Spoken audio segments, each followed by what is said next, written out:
Yeah, I think even your mom would appreciate that one. Totally. In fact, I'm going to tell it to her after the show.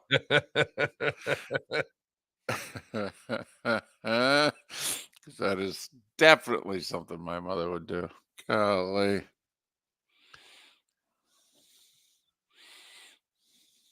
We are having a women's college basketball preview on this show today. And we have to, because the game tonight is their equivalent. I mean, it's not a title game, but there's a part of me that's bummed that it's on ESPN. There's a part of me that wishes that ABC would have. The problem is they got the Bachelor or Bachelorette tonight. I mean, I'll make your prediction. The basketball game beats The Bachelor. Because like last Monday, it didn't. Last Monday when it did 4.9 million, there was one network TV show that beat it, and it was whether it's The Bachelor or Bachelorette. Trent, you'd know, which is it? The Bachelor right now. Okay. Yeah. The Bachelor beat it. It did like over 6 million. I'll bet you the basketball wins tonight. All networks. I wouldn't take that bet, if you know what I mean. I think you're on to something. I think it'll be the highest rated women's basketball game.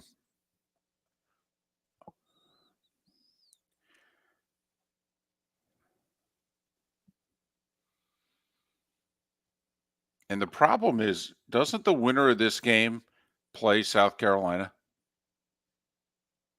Or no? Or does South Carolina? Hang on. No, South Carolina plays NC State. Okay. So the winner of this game can meet South Carolina in the final. Yeah. Winner of this game gets USC UConn winner. And what's good about that is that the women's final Sunday, and it's going to be on ABC. So if it's what's her face, that could be a real. Yeah, I don't know if Iowa will win today. NC State was 11.5 yesterday. No. Doesn't seem right. They beat them 2 weeks ago.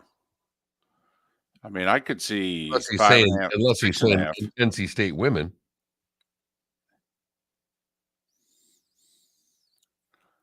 Seven and a half is what I got, Ryan. So,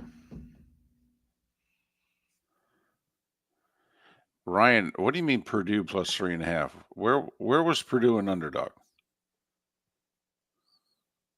Are you sure that wasn't like minus 3.5? Yeah, minus. Or minus 3.5. Yeah. Okay. Whew. Okay. All right. Let's not believe anything Ryan said.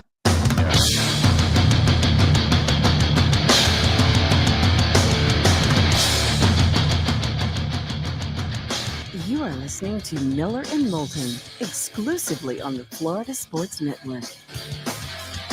And now, here's Mark Miller and David Moulton.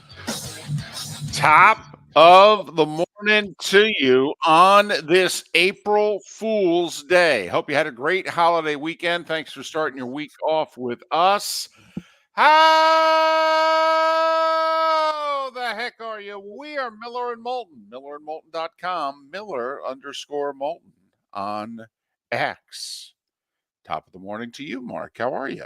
Good morning, David. I'm doing well. Nice, very low-key Easter weekend. Just the wife and daughter and I. Nobody else in the family around, so it was a nice weekend for the three of us. Well, good. And you, how was Easter? How was the catering? Honey Baked Ham did a tremendous job. They did, along with Publix. All right, they were fantastic, outstanding. Did a great job with the meal and dessert. Perfect. I mean, they were outstanding. And we took the catering and took it over to our daughters, and she provided the placemats. Right. I mean, right. As long as she's there for something. She had the grandchild in the placemats. What else should she do? She basically said, here, I cleared the counter off for you guys. If you could put all that food there, that'd be great. Here's your grandchild. That's what I'm providing to the proceedings. Let's dig in. Well done. Happy Yeah. Easter, everybody. So I was driving home, looked at my wife and said, well, why don't we make them come to us next time? If we're literally bringing the whole meal, okay, they can get in the car and come to us. Seems fair to me. Right. I mean, we're still not going to put the kitchen to use except to reheat things. I mean, we'll still have it catered. All right. But, next time we'll make them come to us. So there's something to be said for that. I was still doing dishes this morning, David, and it was just 3 of us for dinner last night. So, right. I mean, there's something to be said for just warming things up. But it was a fun weekend of sports. I will say that. I know it was a holiday weekend, and for some, it's the holiday weekend. It's a biggie. I went to church yesterday, Mark. What? Exactly. Yup. I went to church. Oh, yeah. It is one of the 2-3 big days of the year. We call them the C&E Catholics. Yep. Around our parts, the Christmas and Easter folk. Yep. We were living in Fort Myers. All right. One of the last holiday seasons that we were there was in the balcony with the wife and then the mother-in-law and what have you, and then got up to leave, and the person looked right at me and said, see you on Christmas. I said, oh, good to see you too. Okay. Trust me, my money's here's every week. All right. Yeah, I don't know about the passive aggressive move at church towards someone else. It's supposed to be welcoming all the time, no matter what your denomination is. Thank you. And right. I mean, I wanted to come back with, and that's one of the reasons why I'll be back in 8 months. All right. But no, I just said, you got it. That's something. Yep. Well, and to me, that's not passive aggressive. That's just aggressive. Yeah. That's just boom. Here you go. I will see you on Christmas. As a matter of fact, you will. I've written it down and everything. Unless, of course, I've got a football game, and the NFL is making sure we're playing on Christmas. Got that right. So actually, the one holiday I can guarantee I'll be here is Easter. Christmas has been up in the air lately the last few years. In fact, Christmas has been a no for all but one of the last 4. So, and the fact that you got no Brazil means you probably have a Christmas game in your future. Yeah, I think you might be on to something there. I think you might be on to something, going straight from a Monday night game to a Wednesday night game. Yep. Oh, boy. So we'll see. But as you mentioned, it was a pretty darn good sports weekend. Obviously, the Final Four is set. The women's Final Four will be set after tonight. And tonight, I watched a little Frozen Four over the weekend. Oh, I watched a ton of the hockey tournament. A ton of it. And I will say, I believe in this stuff. Last time the Michigan hockey team won the national championship was 3 months after their football team won the national title. What do we have going on right now? Who's in the Frozen Four? Michigan. When is it? 3 months after their football team won a national title. See, I believe in that stuff. You know me. Oh, I know. I know. Superstition or whatever. I get all wrapped up in that stuff. So a little Frozen Four, a little Final Four, baseball's going full bore. Yankees are 4-0. Soto's been on base 12 times. I was going to say 12 times. 9 hits, 3 walks. Yep. Hasn't played a home game yet. David hasn't played a home game yet. No, he hasn't. He hasn't. And by the time he gets home, he's going to be the greatest living Yankee. He's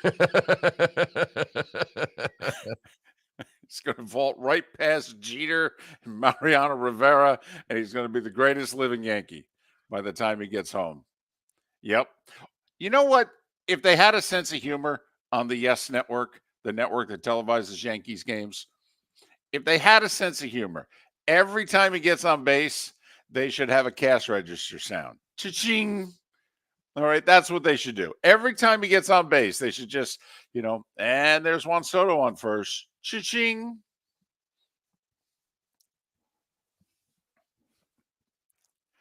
So good for him. What the heck? Absolutely. And it's I mean, good that's for that's baseball. it's good for exactly. The guy good goes to New York, and what do you want him not to perform? He's performing. Right. Comes out of the gate just killing the baseball, and you're like, well, how about that? Right. I mean, because if he has a bad year, he's going to get like $350 million in free agency. No, I want him to have a good year. I want to make $500 million. That's what I want. I want him to make $500 million. I want him to be able to look at the Yankees and go, all that money you gave Judge? Yeah, more. Because I'm 6 years younger. And I hit left-handed in this ballpark. I'll hang up and listen. Right. So, yeah, fun weekend all the way around. 2 1s, a 4, and an 11. And I know the 11's from a power conference, but they're fun. And boy, did they punk Duke yesterday. They out-duked Duke. They out-flopped them. They out-physicaled them.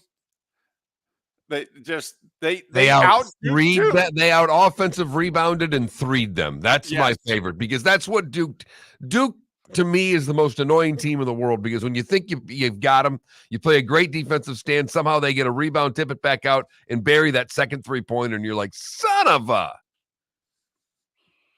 And they got that didn't happen yesterday. They got a guy out there carving your heart out, and he's doing it with a huge smile on his face, running down the court, leading the band while he's doing it. Tell them, okay, play the tune, leading the crowd. Let's start singing. They're fun. They're fun. It's a perfect Final Four in many ways, because you got the 2 1s, and the odds are they're going to play for the title a week from tonight. But you've got a very talented 4 who bring something to the table. I mean, they're averaging 90 points a game in the tournament. And they're at least going to look at UConn and go, well, I know you shut down everybody, but can you shut down us?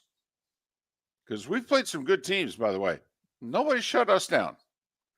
So, scoring is scoring. Hitting shots is hitting shots. Let's see what you got. And then on the other side, all right, you got a big fella, and you got a different kind of big fella. And you got power conferences going against one another. All right. I mean, it's a great Final Four. And hopefully we get the final game that I think everybody wants. And that's to see if somehow, some way, Purdue with an A game can compete with UConn. Right now, it looks as if this is the UConn Invitational. It is. Holy cow. Holy cow. It was 23-all. Right. And UConn scores the last 5 there of the half. Right. 28-23. And it was brutal. I mean, it was a rough watch. I mean, let's be honest. It was setting back basketball a couple of years minimum. Well, so was the first half of Duke NC State also, 27-21. That was tough. Oh, that was really tough. That was, that was tough. And then, UConn came out in the second half, and I don't know about you, but I stopped the fight. That's what I was yelling. Mick, I was thinking of, Trent, you would appreciate this. I was thinking of those iconic Rocky movies, okay? When Rocky is caught holding the towel and doesn't throw it into the ring. And because of it, Apollo Creed gets killed. That's what happened to Illinois. Right. The towel was not thrown in, and they were killed. Exactly. Brad Underwood called some timeouts, but what he needed to do was throw the towel. Man, oh, man. Yes. Against a legit top 10 team in the country, the Big Ten champions, they go on a 30-0 run. That's where UConn, you mentioned Alabama. You haven't seen our – actually, Alabama, we just saw Illinois. They score kind of like you do. And Right. we had made a 30-0 run on them. Right. 30-0. Zip, zilch, nada. So, okay, bring it, man. Bring it. That's what UConn's saying. Bring it. What the heck? Sure. What, let's go. Let's do this. And then we got the two big fellas. One guy is really tall. One guy is really roly. Do you hear what Jokic said yesterday? Jokic shows up late for his media session. All right. And he says, I'd like to apologize for being late. I was watching the big fella from NC State. He's fun. Damn He's right he talented. is. Good for him. So there you go. A little Final Four is set. And the biggest college basketball game of the year might be tonight. Yes. Yes. In fact, I think there's a television network that's wondering, should we get rid of our primetime programming and put this on ABC, or are we going to leave this on the 4-letter network? The Magic and Larry of women's college hoops is happening tonight. Miller and Moulton. Thanks for being with us. Mark Miller for Molly Maid. Why Molly Maid, you ask? Trust. Moulton was a customer for 15 years. Affordability. Didn't I just say Moulton was a customer for 15 years? Worry-free services. Our professional house cleaners are fully insured and a 24-hour warranty. Call Molly Maids today at 239-774-5839. That's 239-774-5839 or online at mollymaid.com/FTMYERS. That's mollymaid.com/FTMYERS. Visit Jason and Todd at the Diamond District. Hi, I'm Jason. And I'm Todd with the Diamond District. I believe in complete transparency. If you're shopping for diamonds in Naples, you're paying too much.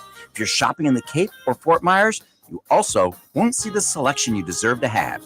If you're online, there's no human connection, and you won't know if your diamond is beautiful or not until it shows up in the mail. Just because it's GI certified doesn't mean it's brilliant. There's so much more to a diamond than its cut, color, and clarity that makes it beautiful. Visit us at the Diamond District for a non-commissioned and educational presentation and quit paying more in Naples or buying blind from the internet. The Diamond District has the rarest diamonds from half carat to 10 carats. You won't find a bigger selection or better value. And you won't find a better buying experience. Jason and I are in the store nearly every day, and we look forward to shaking your hand and welcoming you to our Diamond District family. At the Diamond District. Hello, friends and family of Southwest Florida. Are you looking to tap into the electric vehicle market? Well, look no further, because we here at Southwest Florida Golf Carts have just what you need. E-bikes, golf carts, LSVs, scooters, and more. Come down and talk with one of our experienced sales reps, have a soda and a smile, and you could be cruising the streets in your new EV today.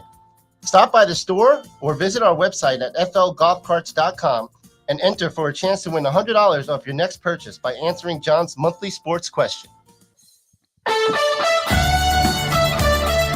were listening to Miller and Moulton on the Florida Sports Network.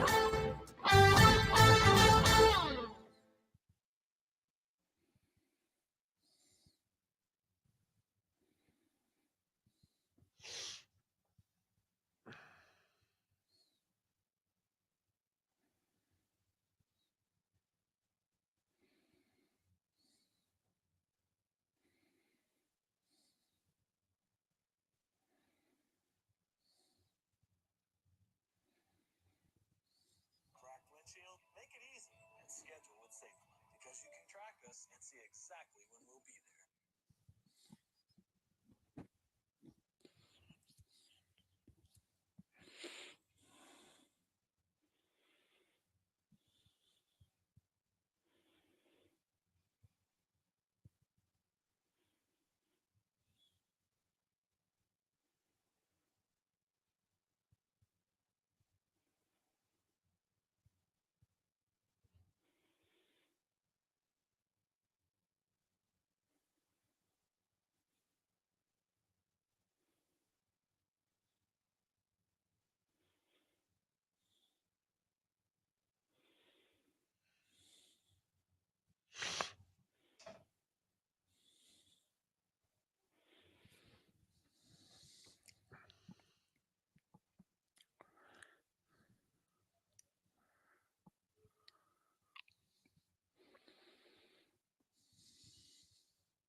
Yeah, Jeff McNeil came off as pretty whiny.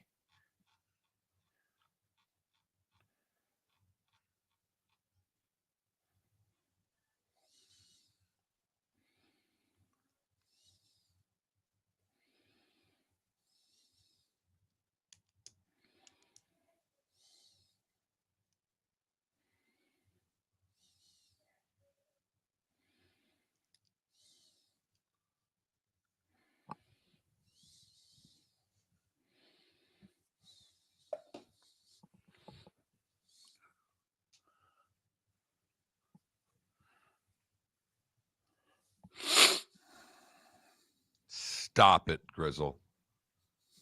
Baseball is land hockey. Stop it. Chad's off. Chad's up early today.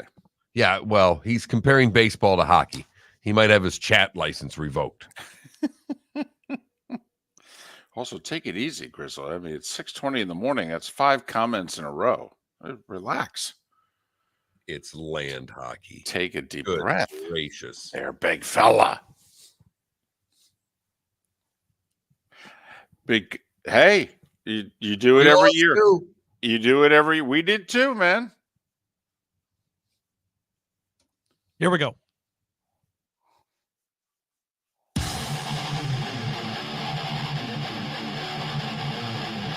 You're listening to Miller and Moulton, exclusively on the Florida Sports Network. 21 minutes past the hour.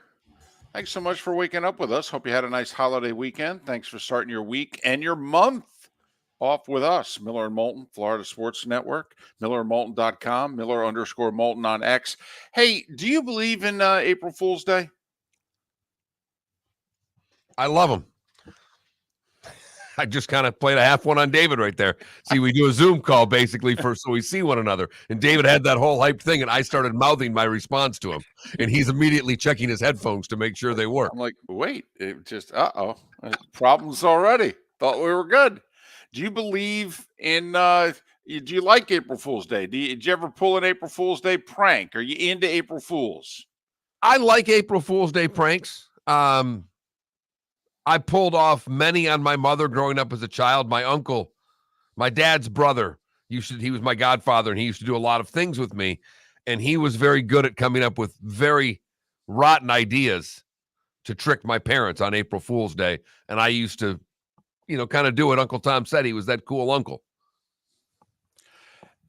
So, I spent 20 years in local TV, and there were some stations that I worked at in which it was like, okay, we have to do an April Fool's story. And so the debate was, do we do like a man on the street is what they'd call it. You go out and you just, either get people to talk about April Fools or they believe in it, or do we do the infamous 1987 Sports Illustrated where they did a cover story because the issue came out on April Fool's Day and the story was entirely fake. Sid Finch, this pitcher that's in the Mets system that's going to make, Clemens and Gooden look as if, they're AAA. And people fell for it hard. And there was quite a backlash, all right, because people fell for it hard.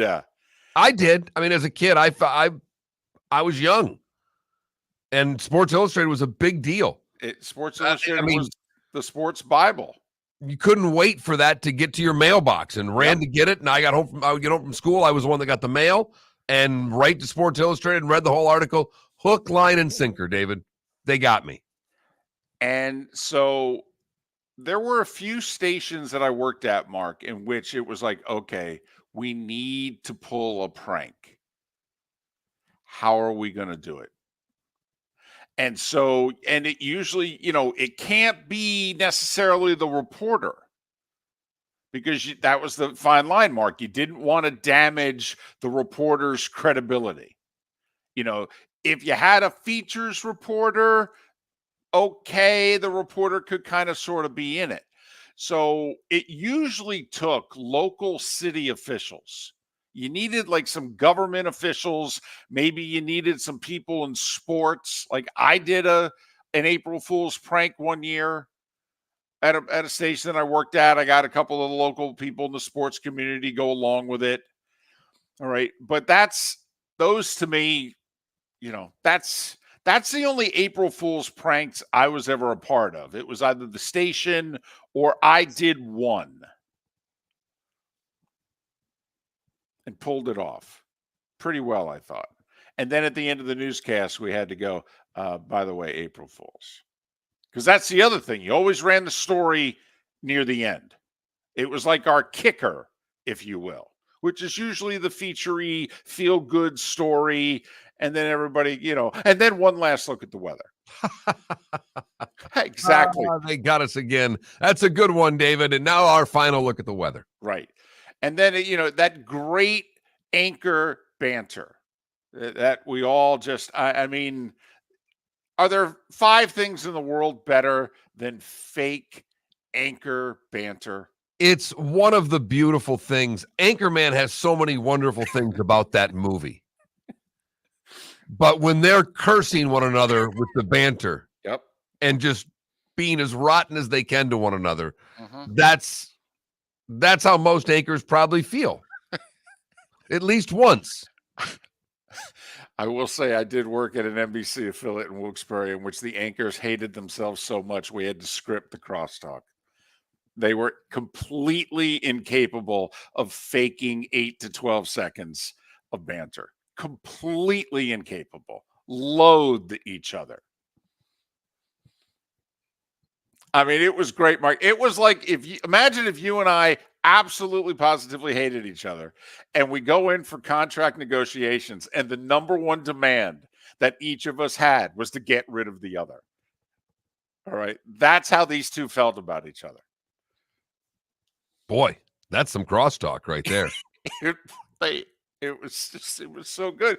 And if we were bored, just quick sidebar, if we were bored, we would just say, you know what, we're not going to, the heck with them, because they became difficult to work with. They were both miserable. So they were both being miserable at the rest of us, and they were driving us into it. And so occasionally we would just put on, ad lib 15 seconds. We would just put that on the prompter. There you go. And just to amuse ourselves. How bad can this be? And we made sure we'd record it. And then, like, when they'd go to dinner, we'd keep playing it, watching it. Look how awkward this is. Oh, they hate each other so much. We sure got them, didn't we? The constant April Fool's joke. I don't know if I've ever been gotten that. I mean, I've been gotten for a quick one. But I don't know if I've ever had a big prank pulled on me. If you had a big staff, because you were in charge of some staff. So yeah, they never did anything. I think they were too afraid I'd go nuts. Back then, I had a much worse temper than I do now. Did you ever pull a prank? Did you and the boss ever pull a prank on the staff? No. I mean, I pulled them on my mom when I was a kid. That's really the end of my April Fool's work. Okay, Trent, you into April Fools? I got nothing against it. Why not? It's fun. Well, we know you're glass half full on everything except Purdue. Okay, but do you put it this way? Do your brothers pull pranks on you? Do you guys pull pranks on your parents? No, it was more one of those things where our school got really into it. Like certain teachers would get into it, and I don't know. It was fun. Some years I completely forget about it, and then that's the worst because I'll go on X and I'll see that the Lions fired Dan Campbell or something like that. April Fools, I have a heart attack. My brother-in-law's birthday's today. So he obviously hates April Fools. Right. Because at Wisconsin, he's the one they would try to, growing up, he's the one they would play the jokes on and that. So he's not big on the April Fool's pranks because it is his birthday. Think about what you could do to him too. Like you could throw a party and then you could bring out the big gift and it could be just terrible. Okay. And he'd look around and you're just like, happy birthday. And everybody goes along with it. And then of course you go, ha, ha, ha, ha. And you bring out the, the big gift. Right. Oh, we got you, didn't we, Ted? Or whatever his name is. That's fine. Matt, but Ted will work for today. I'm sure he was given the wrong name a few times on April Fools. Happy birthday, Tim. Right. I That's think right. my brother-in-law pulled on my wife one year when they were growing up. I think he told her that she was adopted, if I remember the story went. Okay, I believe he did. And so the parents came home, and my wife's in tears, and so yeah, so That's pretty good growing that up in the minister's home. right, I right. mean, that's you've got to answer to the minister when you've pulled off that prank. Right.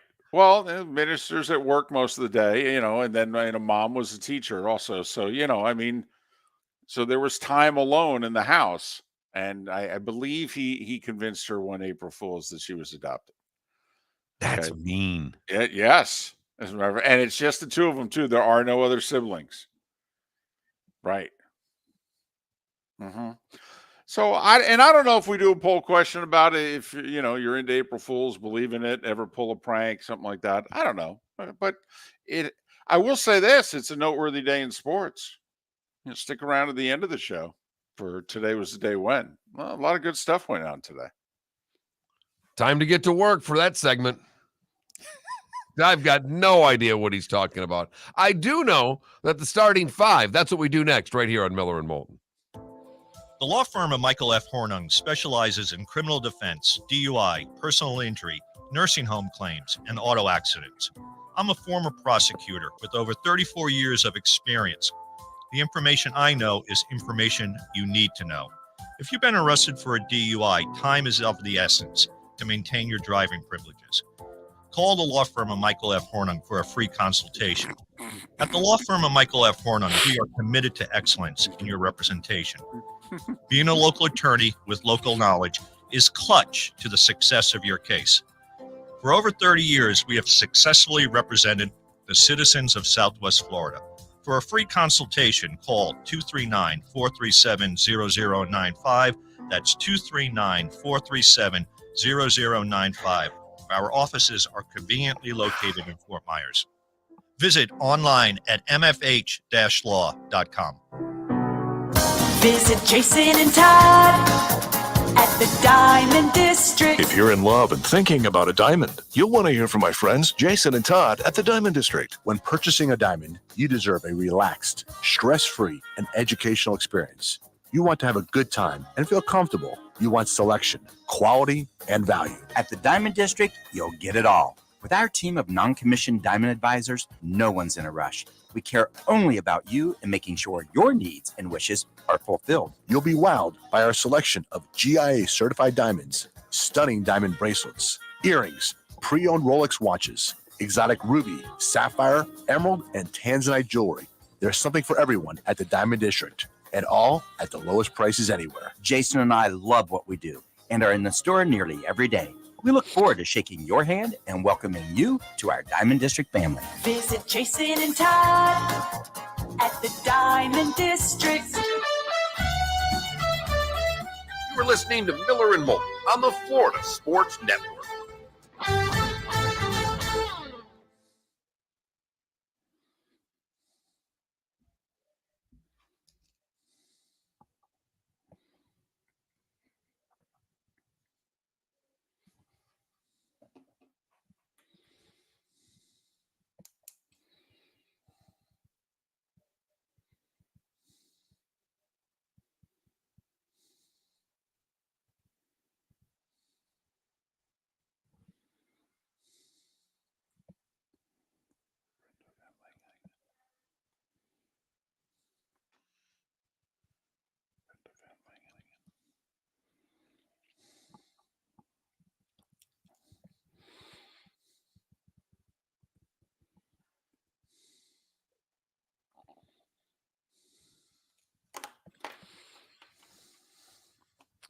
That's up to Mark, Paul. That is up to Mark. Oh, nothing.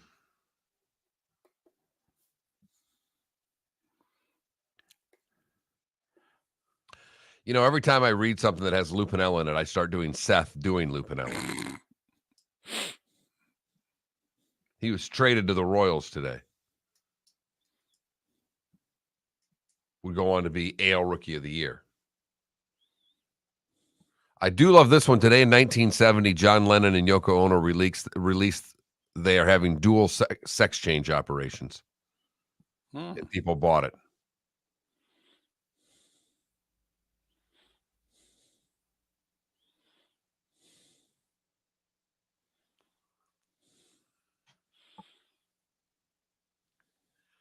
First ever baseball strike today?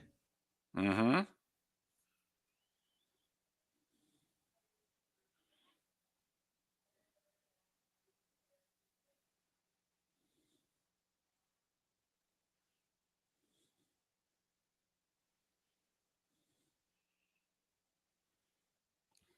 Tim, I love that one, by the way. Gave your AP students a word find for extra credit. Did not put one legitimate word on the find. Nice.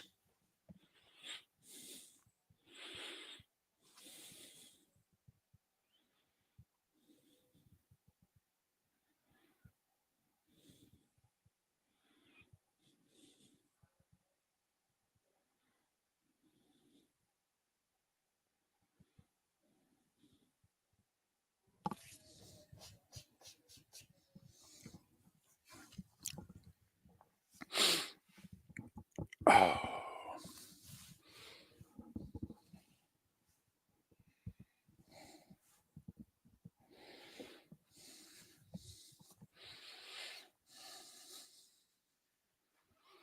I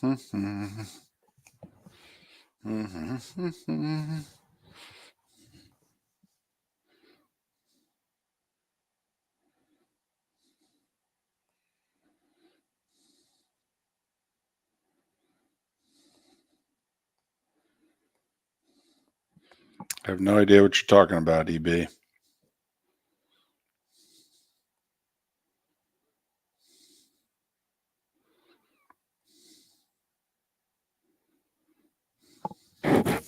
EB, by the way, is the guy who picked NC State to go to the Final Four. And we thought he was crazy. And he was crazy.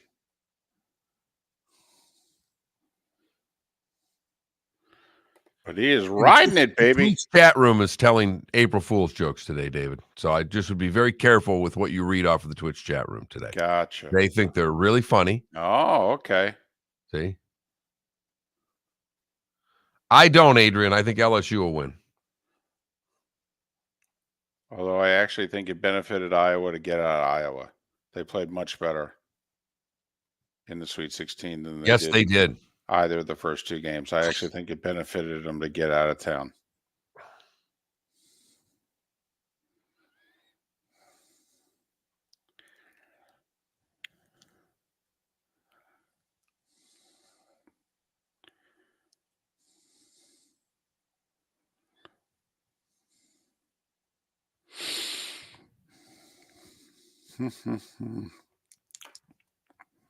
I am not an April Fool's joke guy.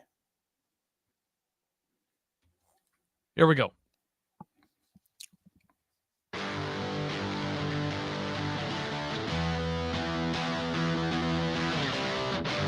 You're listening to Miller and Moulton, only on the Florida Sports Network.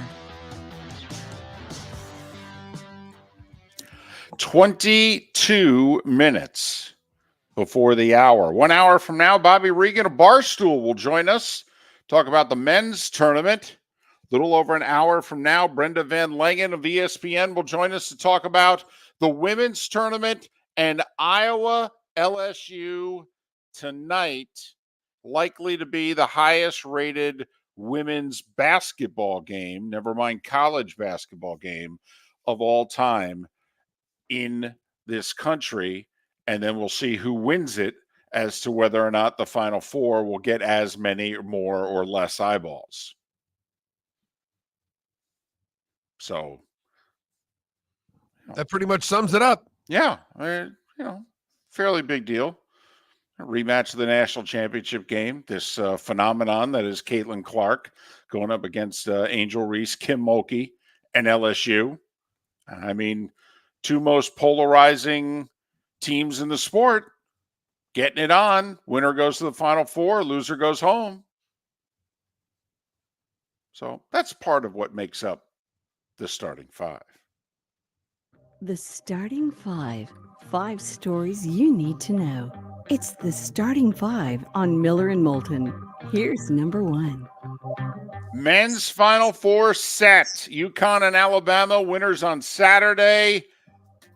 Purdue and NC State winners yesterday. In the Midwest region, Purdue held off Tennessee 72-66. Zach Edey with 40 points, 16 rebounds. And Purdue goes to their first Final Four since 1980. Oh, a lot of demons went away yesterday in Motown. They will face the Wolfpack, going to their first Final Four since Jimmy V and 1983. DJ Burns, 29 points. He's still smiling. He's still dancing. And the Wolfpack have won 9 consecutive elimination games.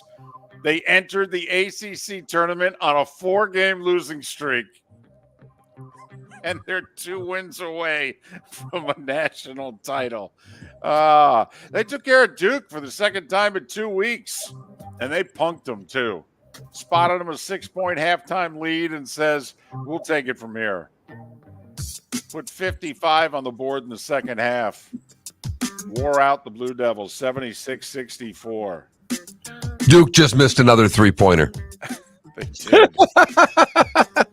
And Filipowski just got called for another foul that he doesn't understand. I will say that I thought the officials all the way around, both sides, I thought they were horrible in that game. That's as badly officiated game as I've seen in the men's tournament. Now, that's average officiating for the women's tournament.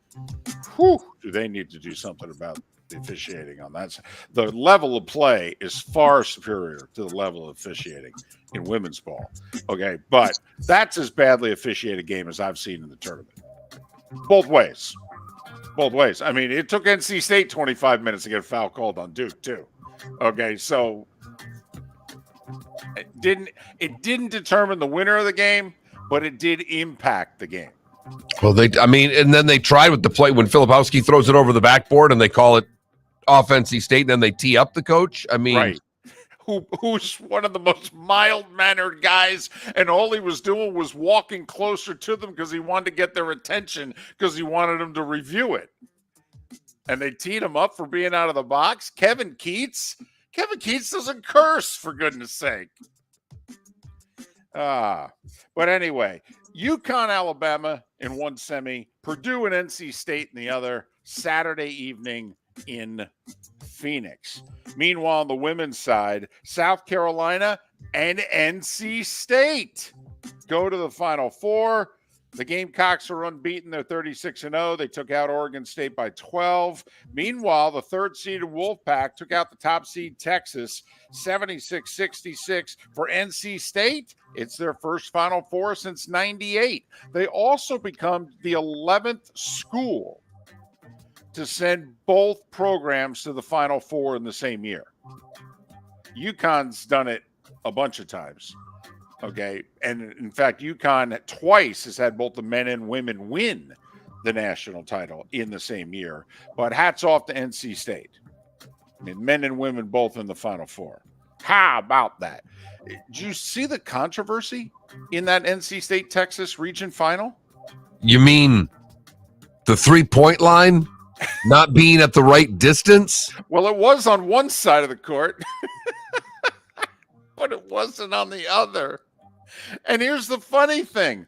They had already played games on that court. Nobody noticed it on Friday. Did they hire the same people that did the weight rooms for the women's tournament last year to do the 3-point lines for the tournament this year? So 15 minutes before the game, a fan points it out in the stands, took pictures, text somebody down on Media Row there and said, these are off.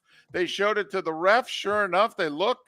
And 12 minutes before the game, they're calling both coaches over going, what do you want to do about this? It's going to take us over an hour to redo the court if you want to get it accurate. They both kind of looked at one another and said, so we each play on each side twice, right? We each won on this court on Friday.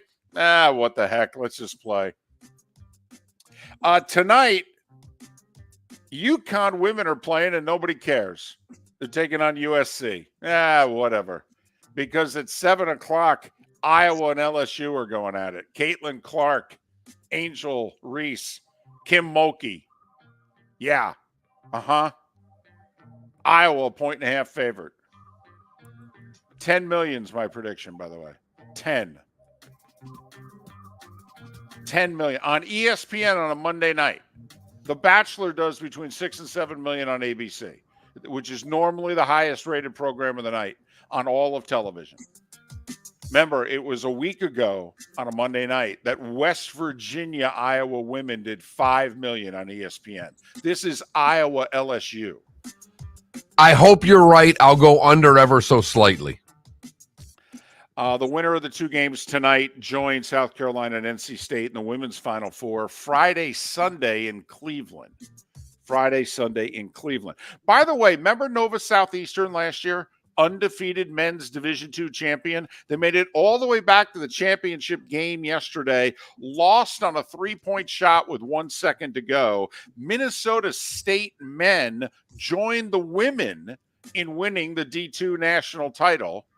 They won them within 24 hours. Minnesota State located in Mankato, Minnesota, about an hour and a half southwest, I believe, of Minneapolis, St. Paul. Major League Baseball. Here are the highlights from the beginning of the season. Yankees, a 4-game sweep of the Astros. Pirates, a 4-game sweep of the Marlins. Oh, boy. Tigers, 3-game sweep of the White Sox. Brewers, 3-game sweep of the Mets. Rays and Jays split their 4-game series, with the Rays winning the middle 2 games and the Jays winning the bookend games. And the city of Oakland, Mark, has decided we want the A's for the next 5 years. Now, the A's haven't accepted, but the city of Oakland is making the A's an offer. We'll give you a 5-year extension on the lease, which expires at the end of this year. You can opt out after 3 years. So if you do put the shovels in the ground and you build that sucker in Vegas that you want, and you're ready for opening day 2028, okay. But if you want to stay for the next 3 to 5 years while you leave and build wherever, you can stay.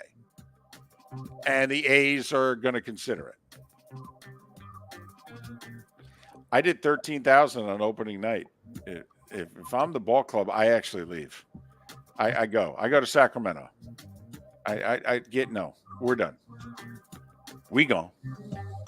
NBA Heat have won a couple in a row. They beat some bad. Did you see what they beat Portland by 60 Friday night? They beat Washington by 12 yesterday, 119-107. LeBron hit 9 threes and scored 40. Pretty good for a 39-year-old, don't you think? He then, after the game, said, I'm not going to be around much longer. Okay. Lakers over Brooklyn by 12. Dallas snapped Houston's 11-game winning streak, beat the Rockets in Houston by 18, Luka with 47. And Shai Gilgeous-Alexander with a game-winning bucket with under 2 seconds to go as OKC regains the top spot in the West by beating the Knicks at the Garden 113-112. So there. College hockey. Boston College, BU, Denver, and Michigan make up the Frozen Four.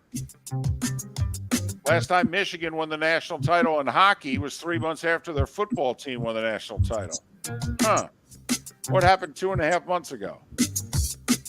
Frozen Four is in Minneapolis, St. Paul a week from Thursday.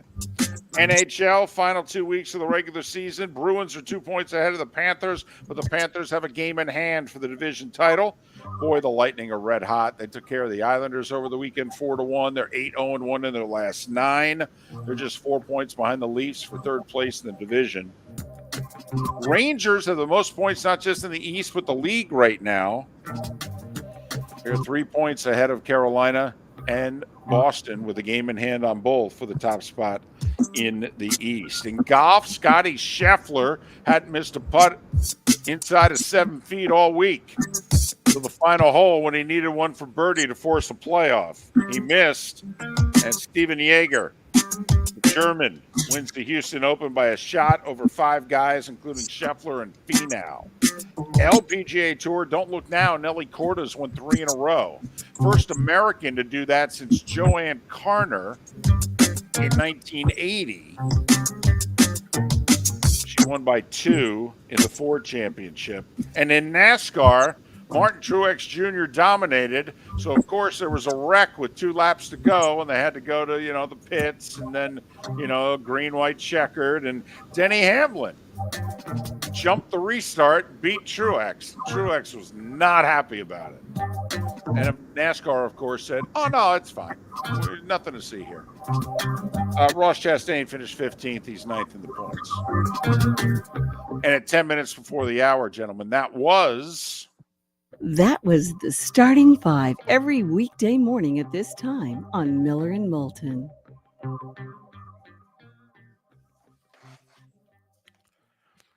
Hey, you remember heading into the NCAA tournament, there was all this focus on the net. The net. Well, here are the teams that made the Final Four.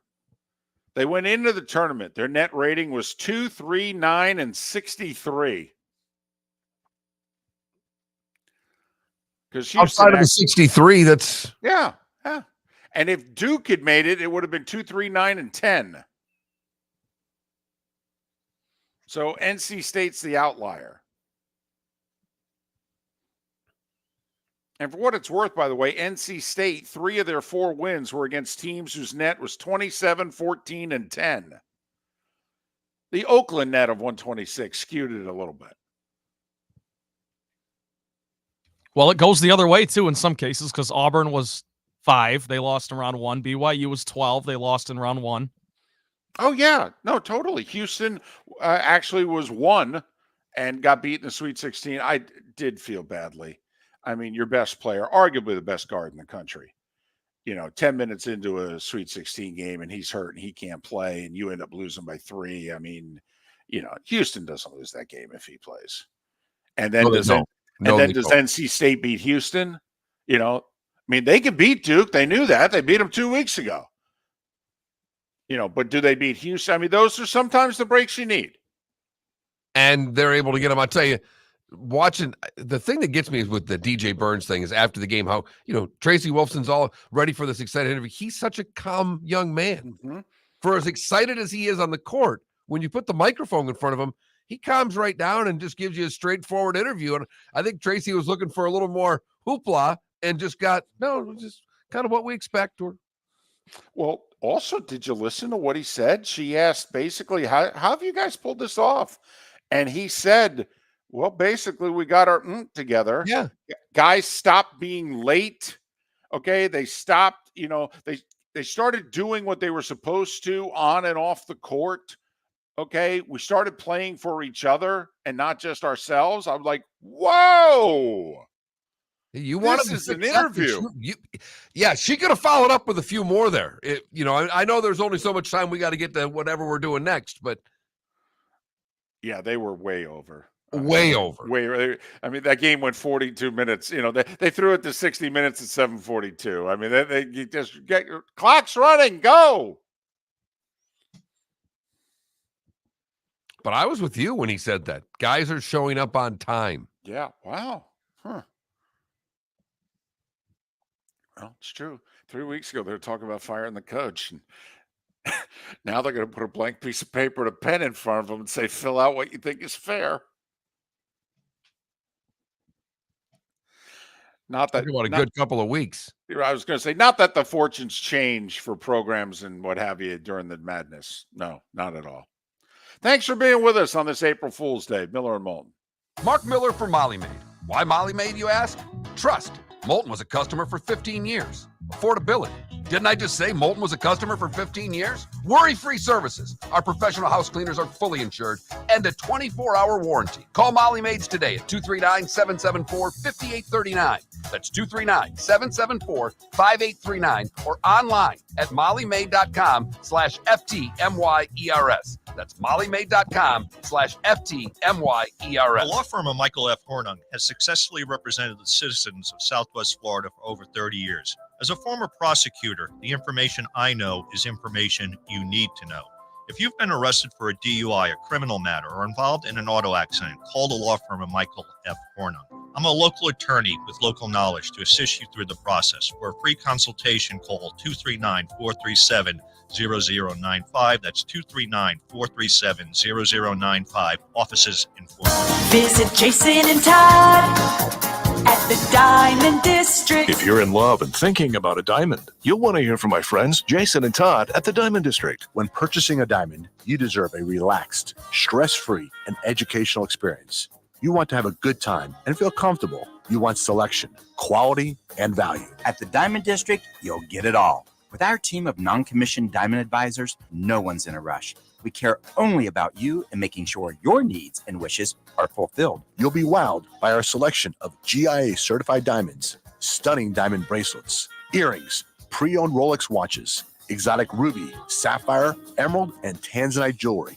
There's something for everyone at the Diamond District, and all at the lowest prices anywhere. Jason and I love what we do and are in the store nearly every day. We look forward to shaking your hand and welcoming you to our Diamond District family. Visit Jason and Todd at the Diamond District. Located on the East Trail, locally owned Naples Tiki Bar and Grill is an outdoor eatery next to the Hitching Post Shopping Center. Island-inspired food with a true tiki theme. The best place in Naples to enjoy the beautiful weather in Southwest Florida. The Naples Tiki Bar and Grill offers a great menu for dine-in or takeout. Enjoy our famous pulled pork, huge burgers, and tiki bar cocktails. Don't miss happy hour every day from 3 to 6 and live music 7 days a week. See you soon at the Naples Tiki Bar and Grill, 11498 Tamiami Trail Mark East. Miller for Molly Maid. Why Molly Maid, you ask?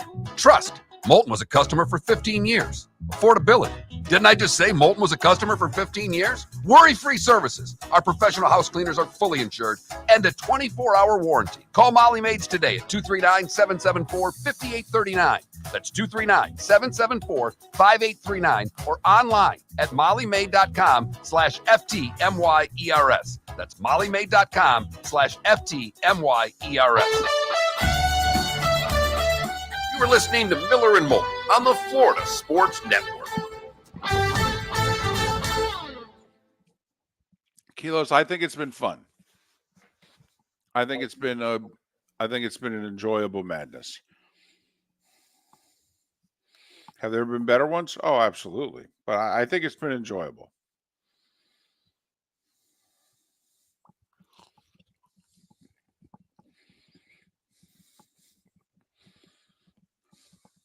You guys know if Craig Sheeman had a show on Friday?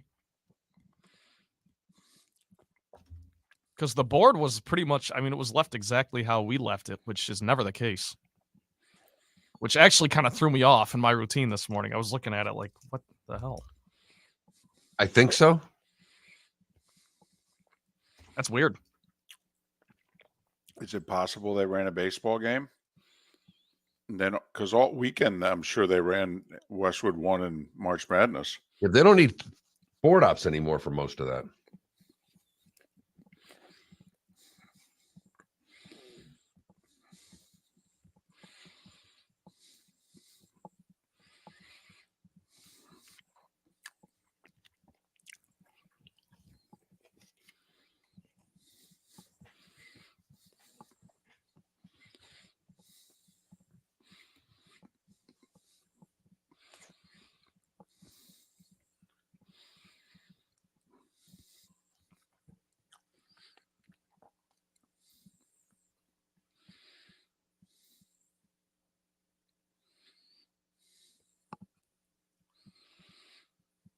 Well, I'm guessing it was a company holiday then, and that's why they took it.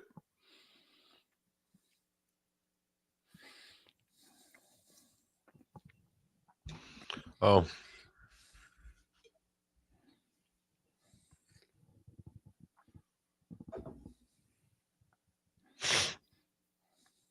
Well, that's right. They don't give them the choice anymore. You either take the day or because they used to be good to us, David, if you remember. If it was a company holiday and we worked, we got to pick our own day, and they quit doing that a long time ago. So it's like, all right.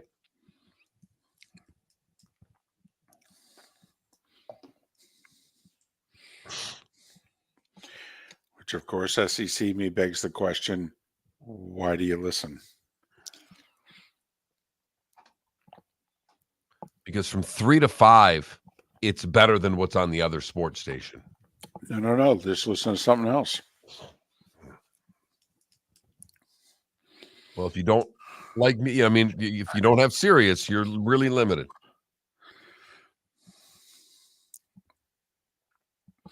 I understand.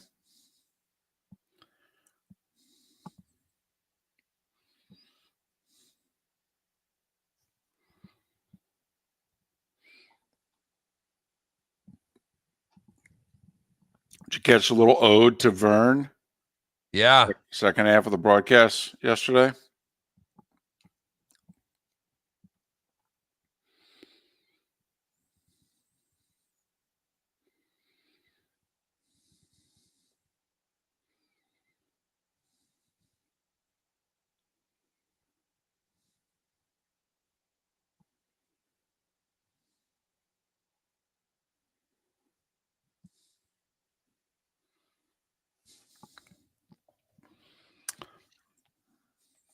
Hope the officials let them play.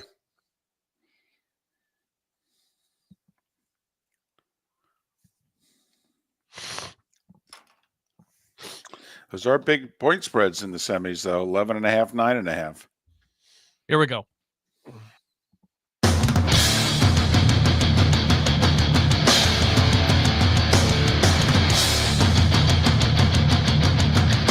You are listening to Miller and Moulton, exclusively on the Florida Sports Network. And now here's Mark Miller and David Moulton. Hour 2 of Miller and Moulton. Thanks so much for being with us. MillerandMoulton.com, Miller_Moulton on X. Bobby Reagan of Barstool to join us in about 35 minutes. We'll look back at the men's tournament thus far and look ahead to the 2 semis, which Vegas doesn't see as close matchups at all. UConn, double-digit favorite against Alabama. Purdue, damn near a double-digit favorite against NC State. I hope they're wrong. I hope they're more compelling than that, but I do hope that the 2 top seeds play each other a week from tonight. I don't know about you, Mark, but I'm like, let's see it. Let's do it. I think you texted that to me at one point during the UConn game. Can we just get to UConn and Purdue? And I'm like, yeah, as UConn is just rolling. So you guys would rather watch UConn Purdue because of the fact that it's going to be a good game between the top 2 seeds than see DJ Burns play for the national championship? Yes.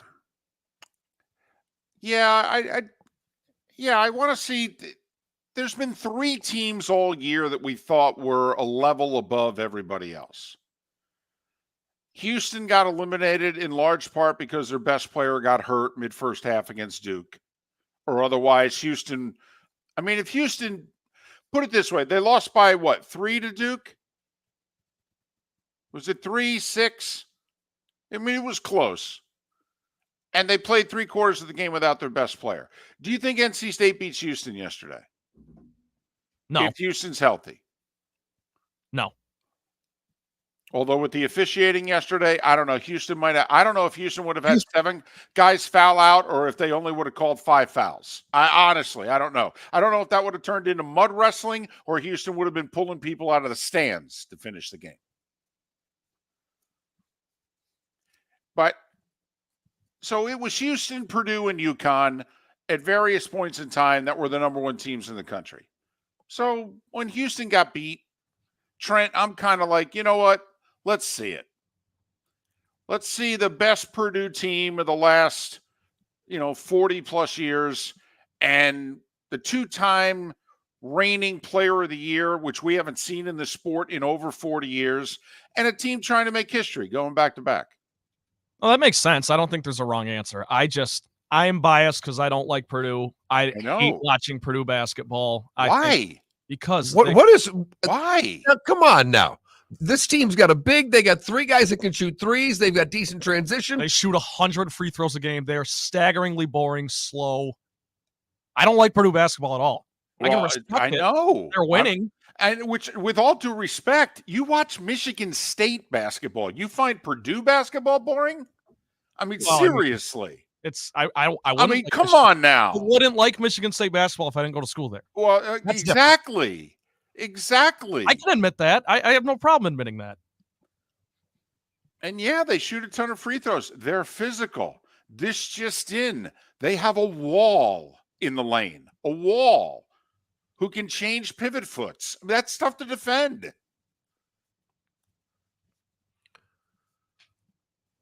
And I'd want to see Purdue bring their A game against UConn and see what happens. Yeah. That's all. I just want to see the two best teams for most of the year. And I know Houston would be a third, but I'm with you, David. Give me what's been the best all year long. Let them fight it out and see if Purdue's A game can keep up with UConn, because I don't think anybody else can. And who knows? The way this has gone, maybe Alabama will have something for them. Illinois thought they'd have something for them too.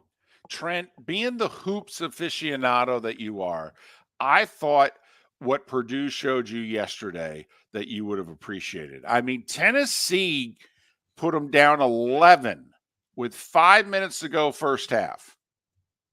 And they had to call a timeout. They staggered to their corner at the end of a round. And they're getting beat. And they went to work and led at the half. I think you guys are misunderstanding what that is impressive. Yeah, that is. I don't like watching it. No. Well, Zach Edey had 40 points. Half of it came from the stripe. yes. How many times did you think he wasn't fouled, though? Seriously. How many times did he go to the line in which you said, well, that's not a foul? A handful. Seriously. I wow. watched Purdue all season. I love the Big Ten. Big Ten referees drive me nuts. I thought maybe in the tournament it'd be a little different because you don't get Big Ten referees calling. Yeah, they Ten actually games. call more fouls typically outside of the Big Ten. I mean, they let attempted murder go on in a Big Ten game and don't call a foul. Right. They allow felonies in the Big Ten. They try not to do that in the tournament. That's why I'm just saying. I get it. I get it. It's impressive what they're doing. They got just as good a shot as anyone in this Final Four to win it all. I don't enjoy it. Okay. Whew, angry. A little bit of anger in that voice, wasn't there? Look at that. Look, my family could tell you yesterday I was beside myself watching that game, just losing it. Okay. Who would give UConn a better game, Purdue or NC State? Well, Purdue again. Okay, I know. Relax. Hey, don't take it. Just it was a simple question. Really, yes or no? Purdue or NC State? I mean, it's a very simple question. Yeah, Purdue. Okay, my bad. All. So that's all we were getting at. It's why we wanted, when we're watching UConn steamroll Illinois, it's kind of like, well, can we just get to Purdue? Because it does look like anybody can give them a game. So let's see if they can. And you may like it from this standpoint because Connecticut's big looks like he can handle Purdue's big. That's a mountain of a man right there. It is. But it was that's all. I mean, if they play each other, there'll be an old school sense about it with what's he 7'2"? Yeah, he's 7+. And he, of course, two 7-footers in there that are both 300+ pounds banging on one another. I'm in. But I'm telling you, yesterday, so I was watching the Tigers a little bit, and then I'm like, all right, let's flip on the Elite Eight. And it was when I turned it on, Tennessee's up 11, 32. There you go, 32-21. And then they didn't score again until about 20 more minutes of real time. I was losing my mind.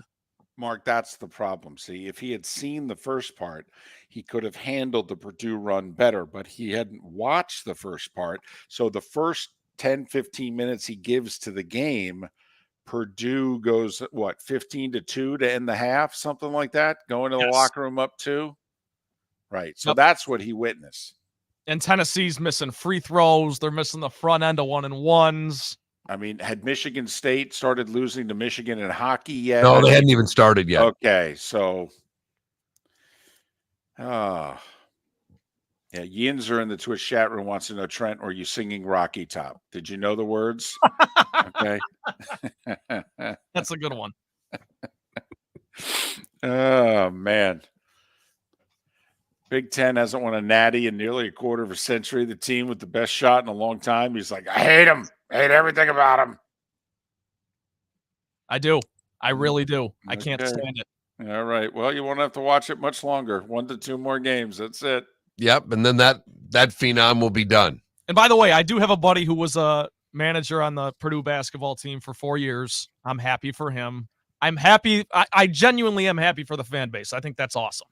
And as someone who's been spoiled my whole life, my school's been to Final Four. They went to a Final Four my freshman year of college. You know what I mean? So I think it's great they get to experience that. I just wish I liked them more. You like what you like. I can't control. No, and I was. That's how I was. I was fired up for their fan base. I was fired up for all the Boilermaker fans, and same thing for the NC State crew. Totally, Mark. You know, because you lived in that part of the world for a short time. I mean, all of the North Carolina Duke stuff that they have to put up with. I mean, hell, even Wake Forest in football and basketball has accomplished things in the last 30 plus years, and NC State had nothing. And that fan base hasn't lost a fan. Not a fan. No, if you're an NC State fan, you're an NC State fan. It really is your own hill, if you know what I mean. Exactly.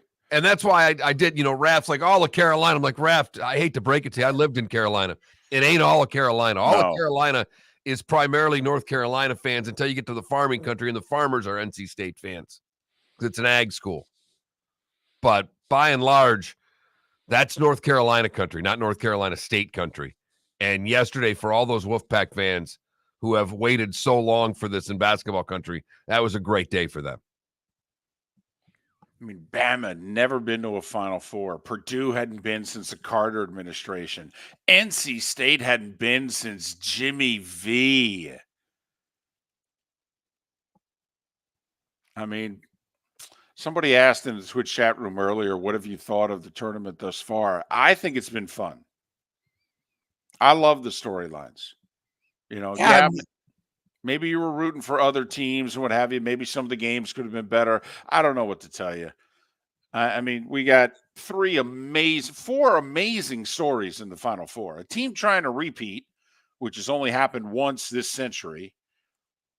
We got a team who's never been there before. We got a team who hasn't been there in over 40 years and a team who hasn't been there in over 30 years. I mean, the storylines are amazing.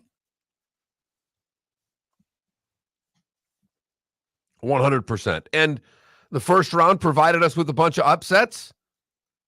The Blue Bloods came through after that, with the exception of a couple. But we had, I think it's been a good tournament. We got Big East, Big Ten, ACC, SEC in the Final Four. I mean, I don't know. I think CBS is happy. Now, they really want Purdue, UConn. Don't kid yourself. But I think they're happy. I think they're really happy, David. And you're right. They need a Purdue win and a UConn win. Well, because it's not football. You don't need Alabama in the last game. We almost had Alabama, Tennessee. Or we had a chance at it, I guess. That would have been something. I just think it was funny that it was Alabama Clemson in a region final. I mean, just how funny is that? And the Clemson people didn't care. Yeah, I do have one friend who went to Alabama, diehard Tide fan, of course, and he is posting all these memes of Dabo Sweeney crying. I'm like, dude, this is basketball. Any chance to rub it in their face, they'll take it. I have a friend that lives in Clemson country. He's like, he's a big basketball fan. He was just miffed that they didn't care, by and large. Maybe if they'd have won one more, they would have cared, but wow, did nothing for them. Miller and Moulton. Bobby Reagan in 25 minutes. We're going to have to talk some women's hoops today, boys. We've got an event tonight, a legitimate event in which people are going to commandeer the television and put a certain channel on who don't necessarily commandeer the TV very often. Miller and Talk Moulton. Miller for Molly Maid. Why Molly Maid, you ask? Trust. Moulton was a customer for 15 years. Affordability. Didn't I just say Moulton was a customer for 15 years? Worry-free services. Our professional house cleaners are fully insured and a 24-hour warranty. Call Molly Maids today at 239-774-5839.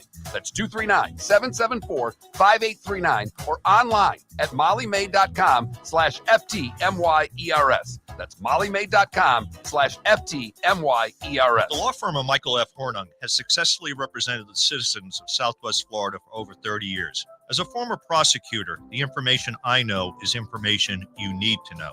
If you've been arrested for a DUI, a criminal matter, or involved in an auto accident, call the law firm of Michael F. Hornung. I'm a local attorney with local knowledge to assist you through the process. For a free consultation, call 239-437-0095. That's 239-437-0095. Offices in Fort Myers. Visit Jason and Todd at the Diamond District. When choosing something of high value and personal significance, such as a diamond, you want to shop with the best. And the mall is not the place to be. Here are my friends, Jason and Todd, with the Diamond District. Take a stroll in the mall, pop into a few jewelry stores, and you'll soon discover you're in the wrong place. Rings begin to look all alike. You're not finding GIA certified diamonds. You quickly realize you know more than a salesperson helping you, and all the same financing gets pushed on you. Visit Jason and me, and you'll find America's top bridal designers dealing exclusively with the Diamond District. You'll find the largest selection of GIA certified diamonds, all priced 8 to 10% over cost. You'll find educated sales consultants who have many years' experience and are not paid commissions. And you'll find Todd and me in the store nearly every day, wanting to shake your hand and welcome you to our Diamond District family. Visit Jason and Todd at the Diamond District. You were listening to Miller and Moulton on the Florida Sports Network.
Hey, you want to go over to San Carlos Elementary today and pitch?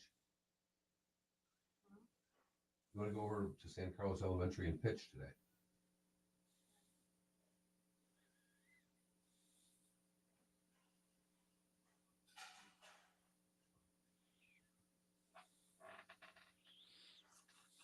Do you have company? Yeah, Maddie's here. No school today.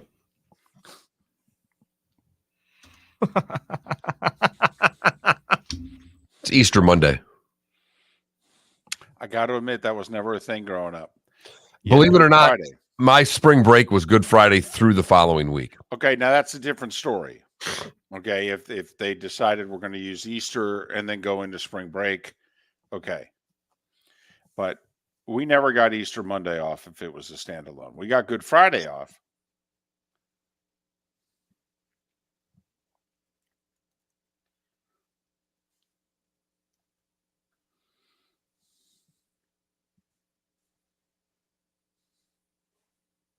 Have you seen the new Tigers home run celebration with the pizza? David, No. David would love this. It's like it's Little Caesars. Like they have a spear, and then every time they hit a home run, they add a pizza to it. And so yesterday there was at least one, I think, in the dugout. Yeah, like when after you touch home, you come to the dugout and add a pizza to the spear. Pizza.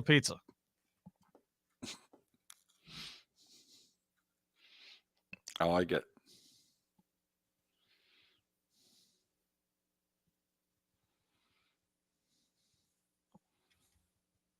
And there are all these jokes going around because they think, I mean, apparently it was Spencer Torkelson's idea, but no one's really buying it. They're like, yeah, that was Chris Ilitch who basically told the best player to champion this new It's marketing awful.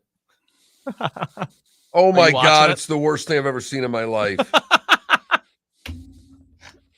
Oh, go White Sox. Are you serious?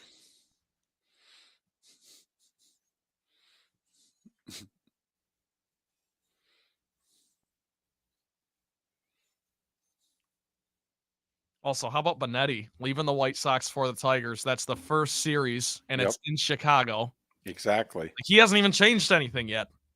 I think he moved. Well, yeah, but like he hasn't had to, you know. And then this Mets series is on the road.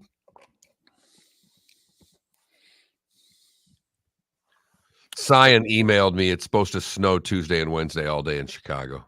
Both Cubs and White Sox are at home. Well, and apparently the weather's going to be horrible for the Mets Tiger series also. Yeah, that's smart.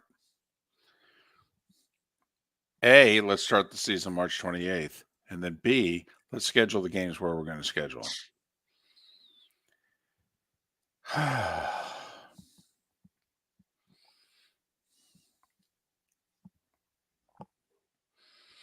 That's right, Sonny.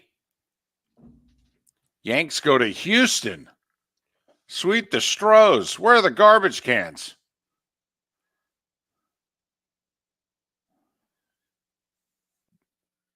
What was it? I saw they did 15,000 and change yesterday.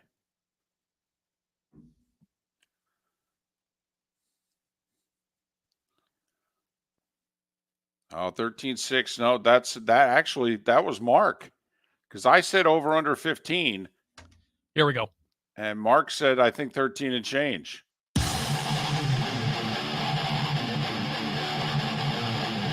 You're listening to Miller and Moulton, exclusively on the Florida Sports Network. 21 minutes after the hour, Bobby Reagan of Barstool will join us in a little more than 15 minutes time. Can I just nominate a very simple poll question? Yeah. Are you watching LSU Iowa tonight?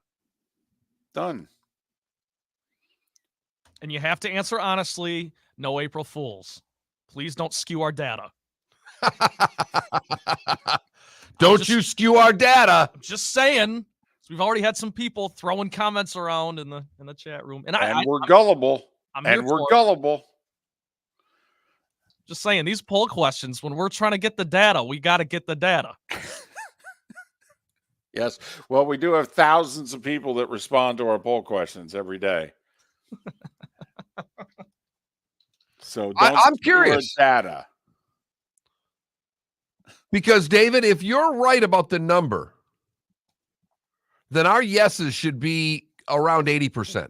And I'm not being flippant here because we're a sports show. We need 4 or 5 of our audience watching. If 10 million people are going to watch this game tonight, then 4 or 5 of our audience should be watching. Well, if at least 5 3 or 4. If 5 million, I agree. I completely agree with what you're saying. Women's hoops tonight, Iowa, LSU.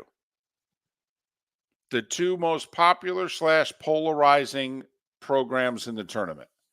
Even more so than if undefeated South Carolina were involved in the game.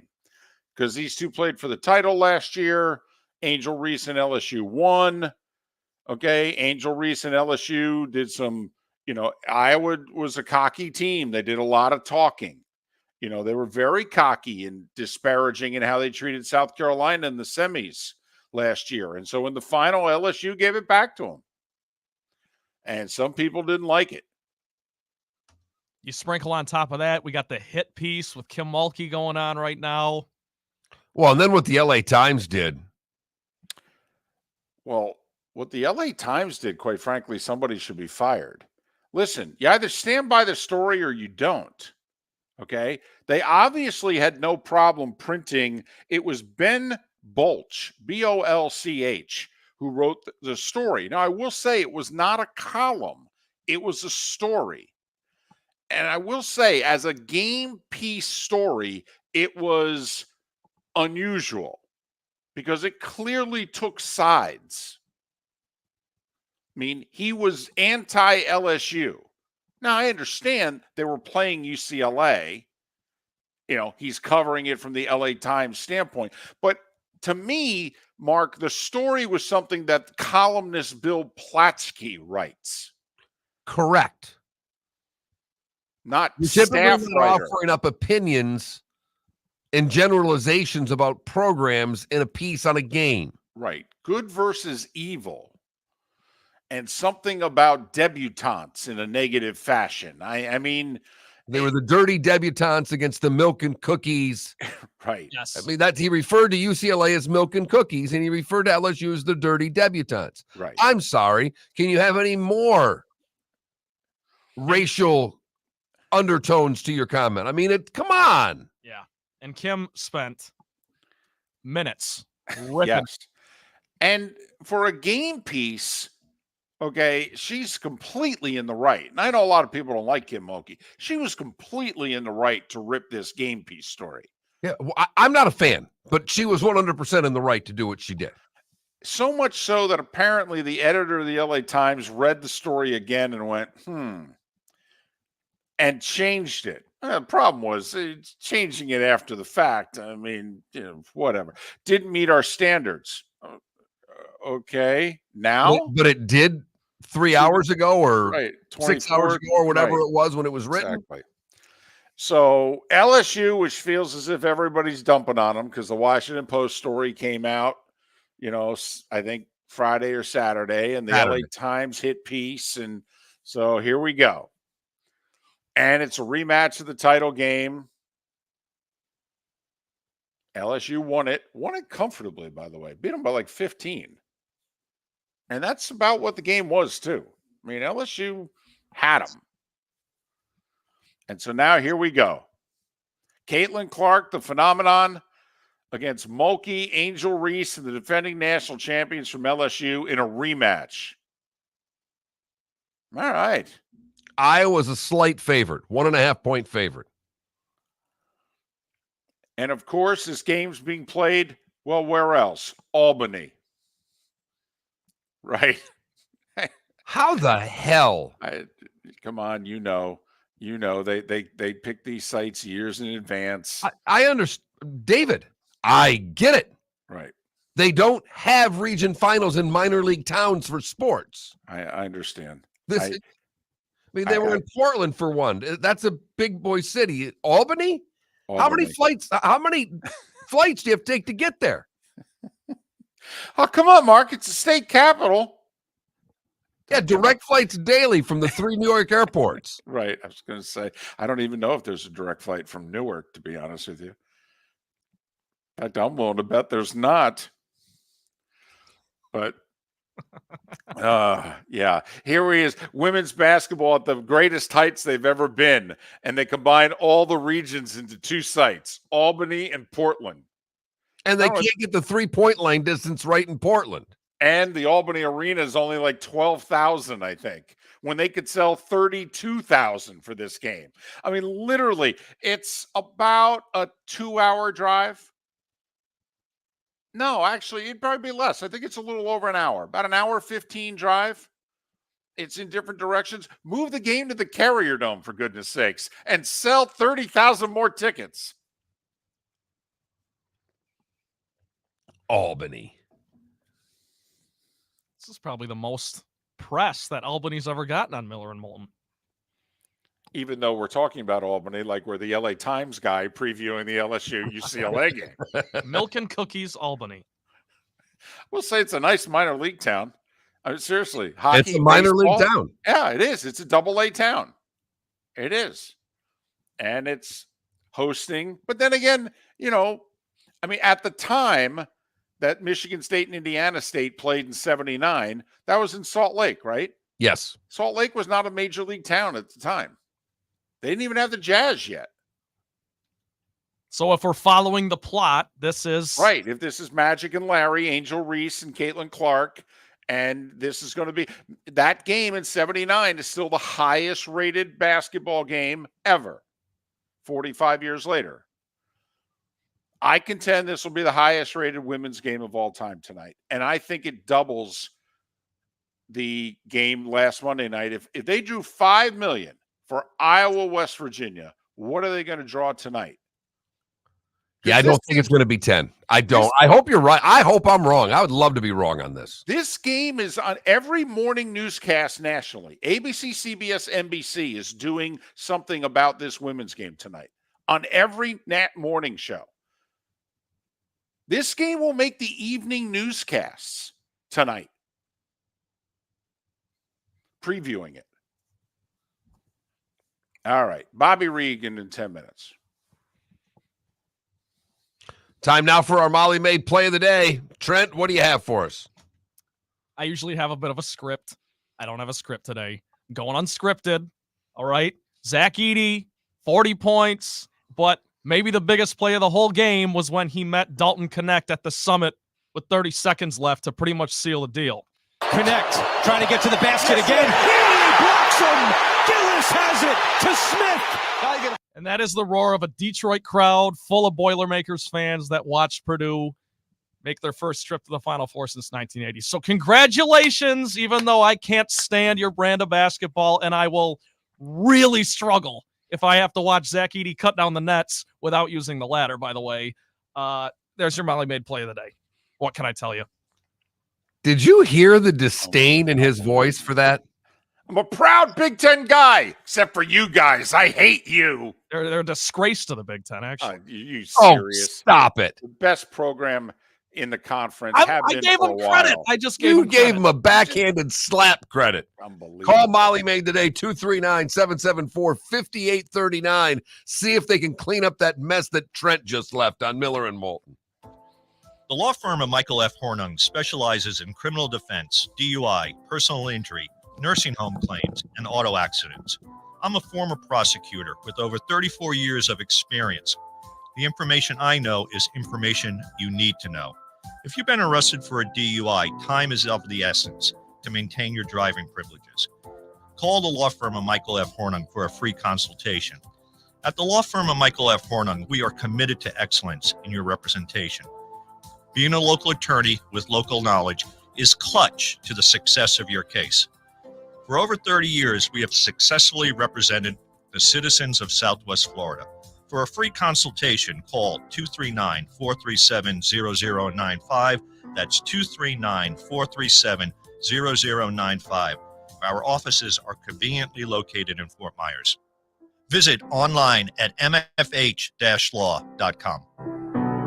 The waterways of Naples are a beauty to behold, and the Bayfront Inn has multiple ways for guests to enjoy the water and have some fun. Gather your family and friends and enjoy a leisurely day on the water with a pontoon or deck boat. If you prefer to explore the waterways without a motor, the Bayfront has canoes, standboards, and kayaks. At the end of your journey, enjoy lunch or dinner at the Bamboo Tropical Bar and Grill. The Bayfront Inn. Something for everyone. On 5th Avenue in Naples. Hello, friends and family of Southwest Florida. Are you looking to tap into the electric vehicle market? Well, look no further, because we here at Southwest Florida Golf Carts have just what you need. E-bikes, golf carts, LSVs, scooters, and more. Come down and talk with one of our experienced sales reps, have a soda and a smile, and you could be cruising the streets in your new EV today. Stop by the store or visit our website at flgolfcarts.com and enter for a chance to win $100 off your next purchase by answering John's monthly sports question. You were listening to Miller and Moulton on the Florida Sports Network.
You know, I really wanted to be very snarky and pick a Zach Edey free throw for the play of the day.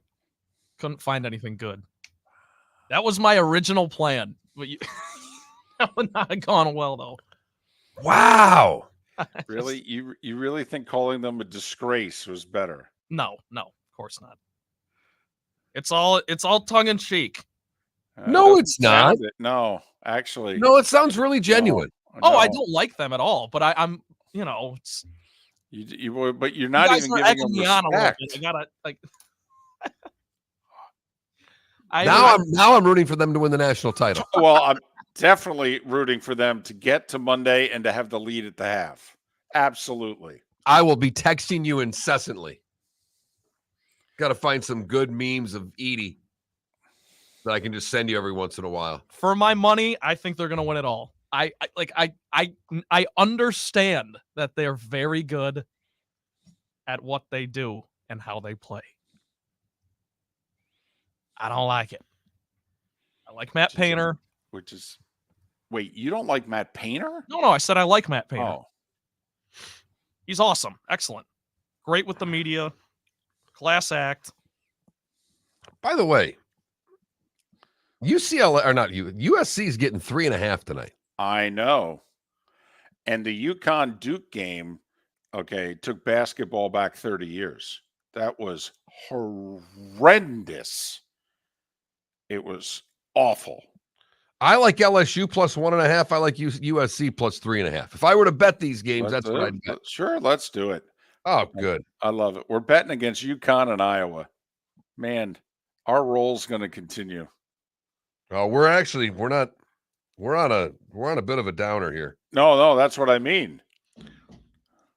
Yeah, it would be big if the Wings could get their act together and kick Philly out of the playoffs. We could use that $10.35.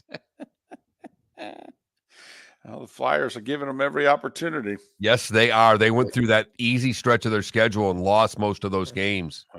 Who'd they lose 4-1 at home? Was that Arizona or somebody like that? I mean, no, not Arizona, but it was Columbus. I mean, it was They lost to Montreal.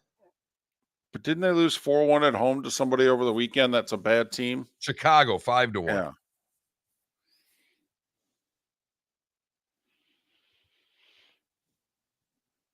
I got Purdue fans texting me personally that Trent needs to simmer down. Yeah, I know. Not in the Twitch chat room, on my phone.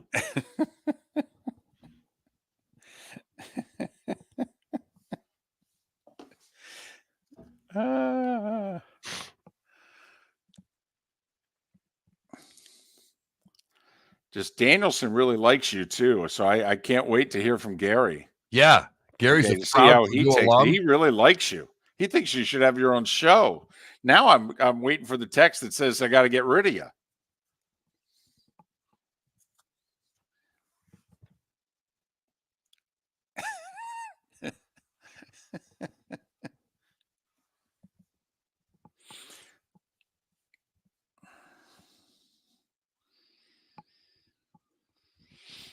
I will say if Gary Danielson disowns me, then I gotta.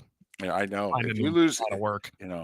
That's like that's like LBJ losing Cronkite. If you lose Danielson, you're in trouble.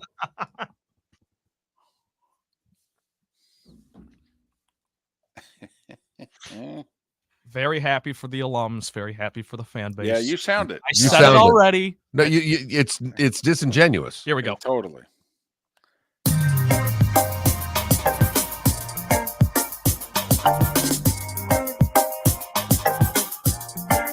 Welcome back to Miller and Moulton, only on the Florida Sports Network. 22 minutes before the hour.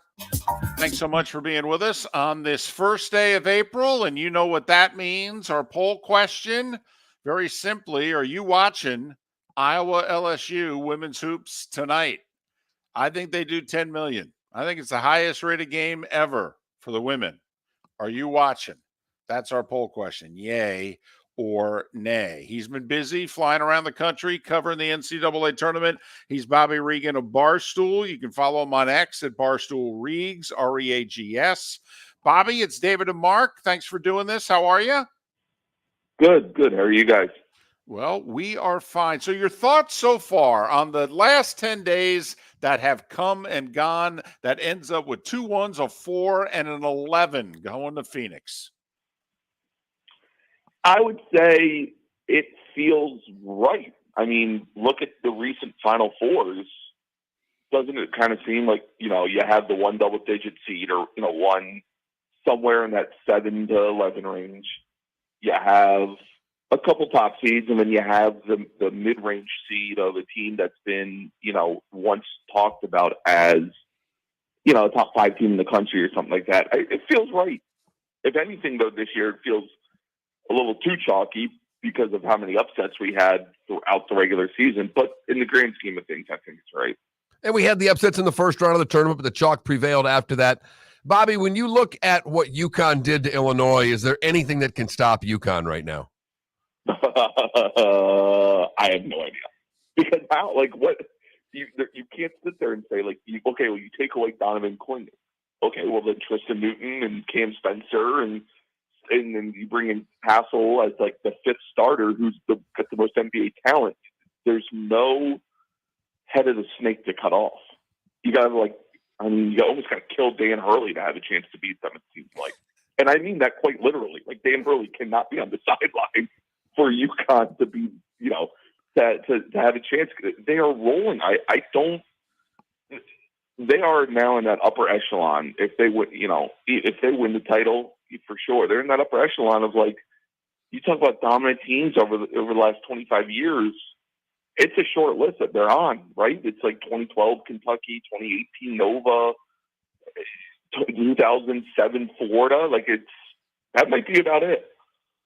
Totally with you, Bobby Reagan of Barstool. Follow him on X at Barstool Reags.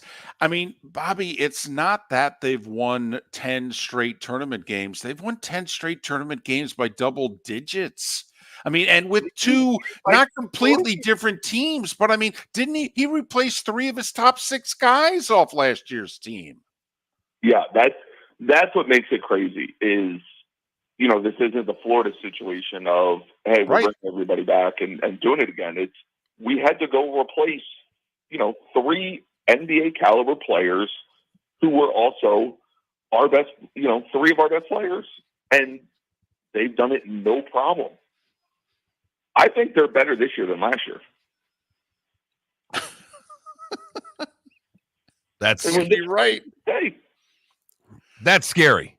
I mean, it really is, because that 30-0 run they put on Illinois was just it was devastating, because as you then watch Alabama win and you go, what's Alabama have for Connecticut? Because they can score better than Illinois, but they don't stop anybody. So who's to say Connecticut doesn't do the same damn thing to them? Yeah, it's an intriguing game because there is so much shooting variance, right? Alabama can go out and shoot 20, hit 25 threes, and you sit there and go, hey, we're in this. And UConn has, the one weird thing is UConn has struggled shooting the ball during the tournament. It's not like they're coming out and you hear 11 for 13 from 3 or something like that. So if UConn struggles shooting and Alabama is, having one of their Alabama days, it might be close, but I feel like everyone's talking themselves into that sort of storyline, all for UConn just to be up by 15 with 6 minutes to go. And there are other storylines. We're going to get to them in a bit. But final point about UConn, Bobby, what to me is remarkable is that nobody can score on these guys. Illinois couldn't score on them. Okay, so now Alabama's going to take their shot. It's just difficult to imagine that UConn giving up 75, if you know what I mean. Alabama's not going to hold UConn to under 75. So for Bama to have a chance, they got to score. Nobody can get to 60 on these guys. What Dan Hurley has done, college basketball is a very copycat sport, right? Calipari has the dribble drive offense. Everyone else starts to kind of run something similar. You see the spread out, the 3 and D. Everyone else starts kind of running that. It's very copycat from throughout the history of the game.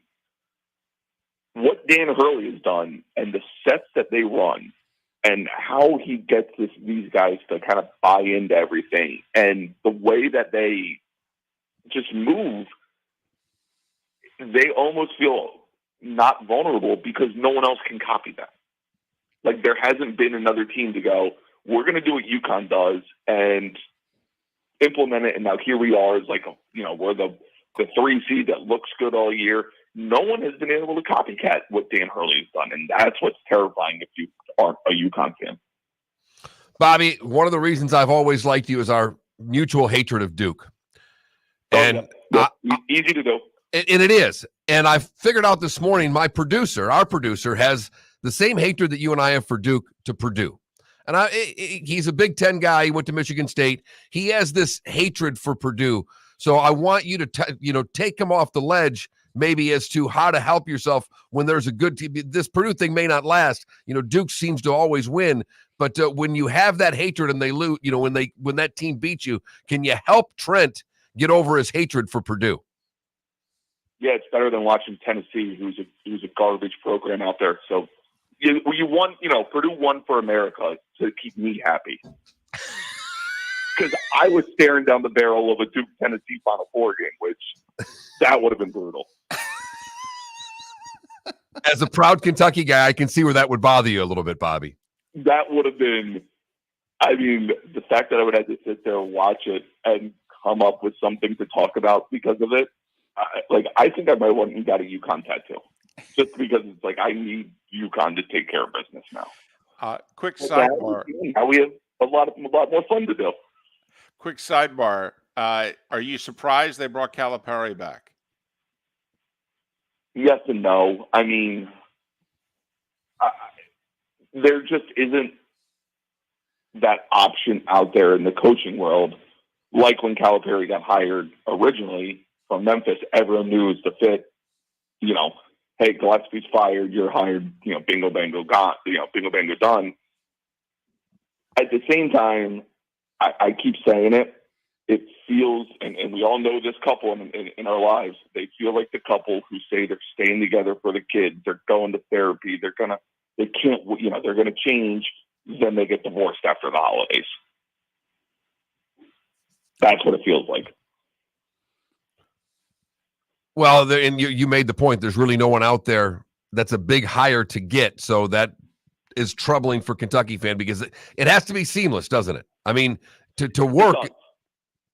It's a whole different world. It's not just a coach. It's not, you're not going to Iowa State and, you just coaching in Ames or something like that. It's what that state and what that team means within the state. It's a different job. It's not just basketball coaching. And I know that sounds weird, but it's true. And even Calipari has talked about it that way. And Pitino has talked about it that way. It's a different world when you're there, and you have to have the right person. Otherwise you have Billy Gillespie. Bobby Reagan of Barstool. Let's talk about America's team, Purdue, and they're following the Virginia script, right? Losing the 116 game, sucking up, taking all the hits. And as Matt Painter said yesterday, we had to sit in it. We had to drink it. And sometimes you need to do that in this world. And they have kept their mouths shut, taken it, and here they are. Yeah, I mean, bringing in Lance Jones was incredibly important for them out of the transfer portal. He's a guy. He hit a major shot yesterday. That three with about 6 minutes left or so. That was a shot that somebody had to make outside of Zach Edey, and it's a guy that they bring in to kind of seal up that backcourt. And they are good, and I think that's kind of gotten lost in the whole discourse with Purdue because, they lose to a 16 seed, they've lost to a 15 seed, and they've lost to a 13 seed the last 3 tournaments.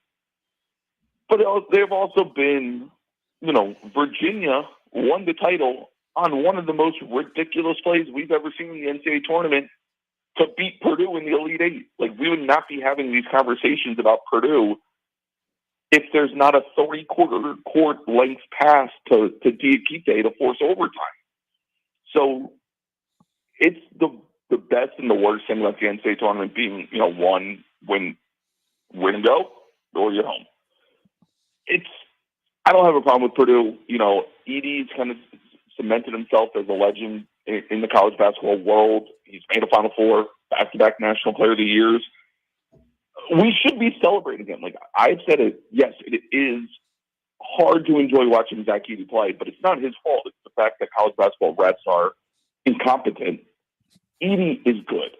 Like, I don't know who needs to hear this. Zach Edey is good at basketball. And that's just a fact.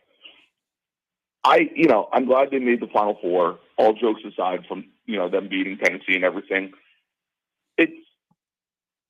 Matt Painter is one of the better coaches in America.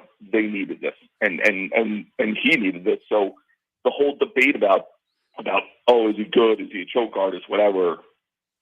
You can't say it anymore. You have to move the goalpost to, he hasn't won a title or something like that. Their A game against UConn. Is it even in the ballpark, Bobby? It is. It is. Now, if you talk A game versus A game, it's probably still UConn by like 11.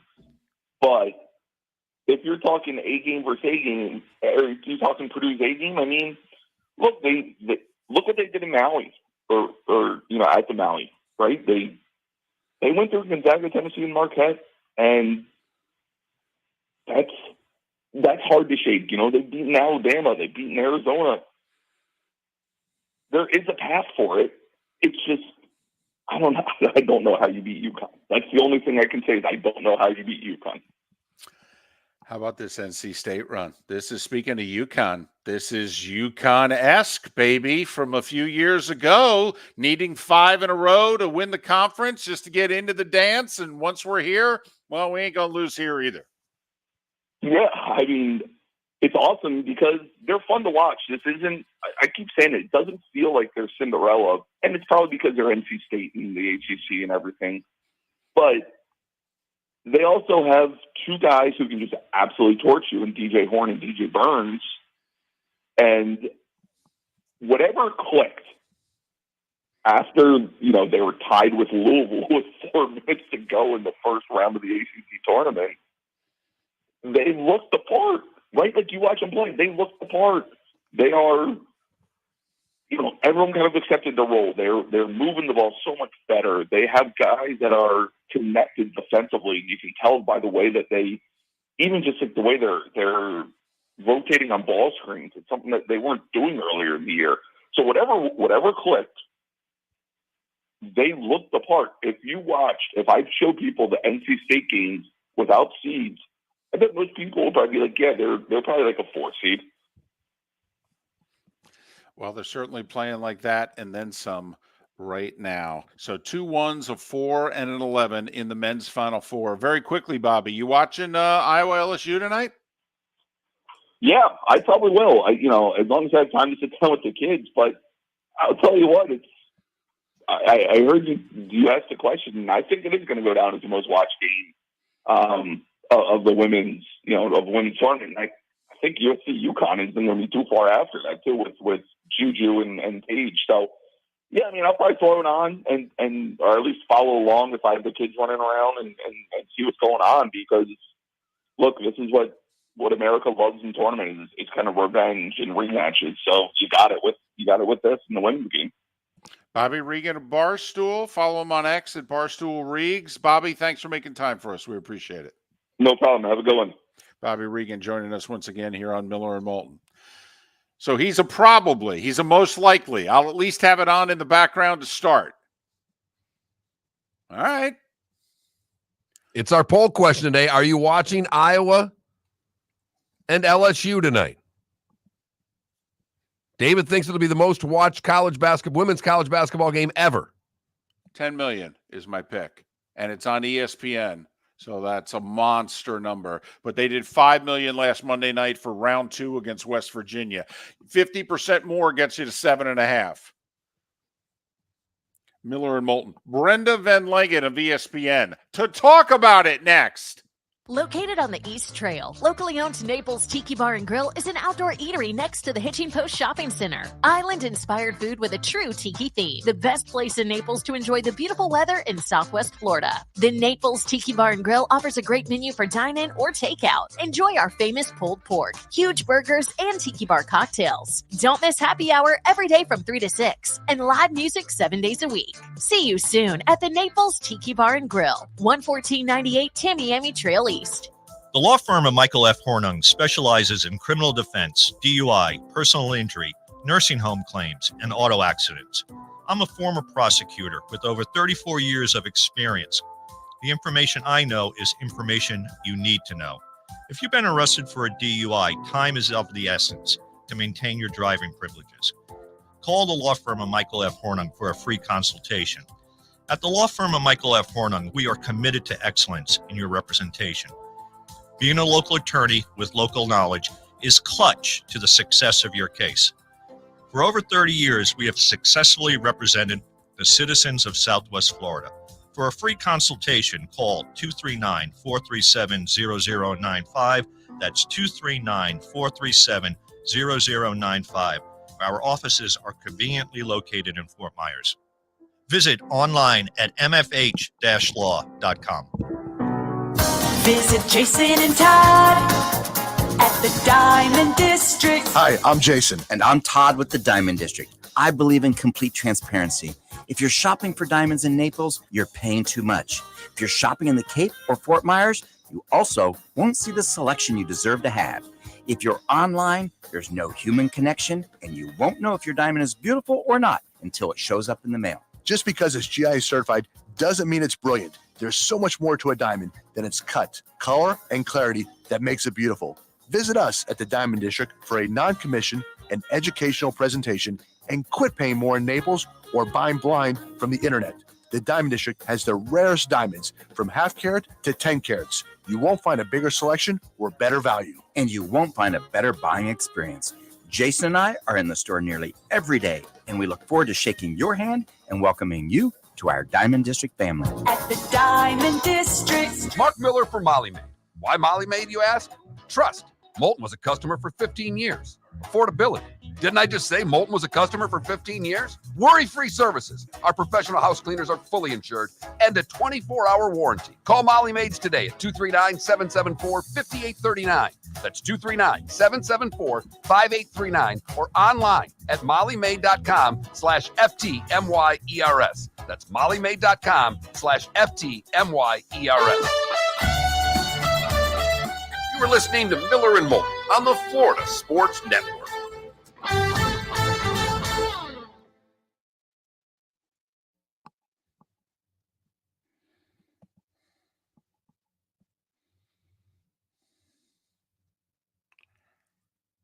Last year's Iowa LSU title game, Sunday on ABC, did 9.9 million.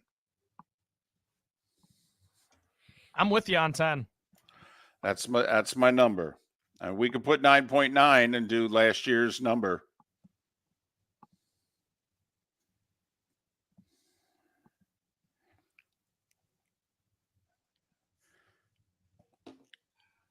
By the way, Trent, okay, I've been pronouncing her name Brenda VanLengen. If it's different, I'll let you know. somehow maybe get her on the line right before 8:01. Yeah. She just followed us on X, so I know she's ready. Cool.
By the way, Mark, last year's women's final, which was a Sunday on ABC, 9.9 million.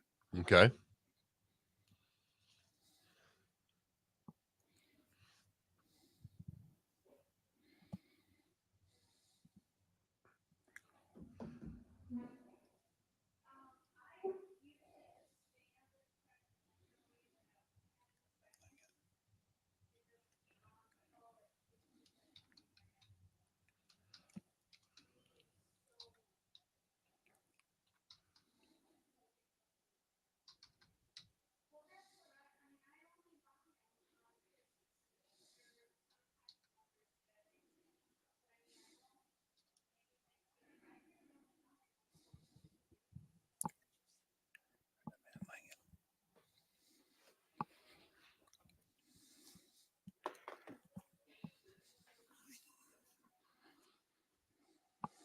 Probably should spell her name right.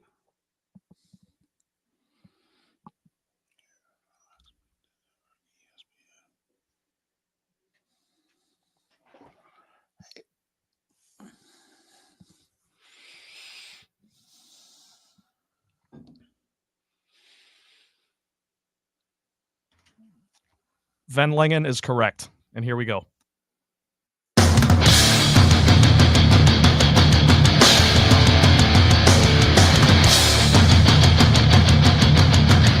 You are listening to Miller and Moulton, exclusively on the Florida Sports Network.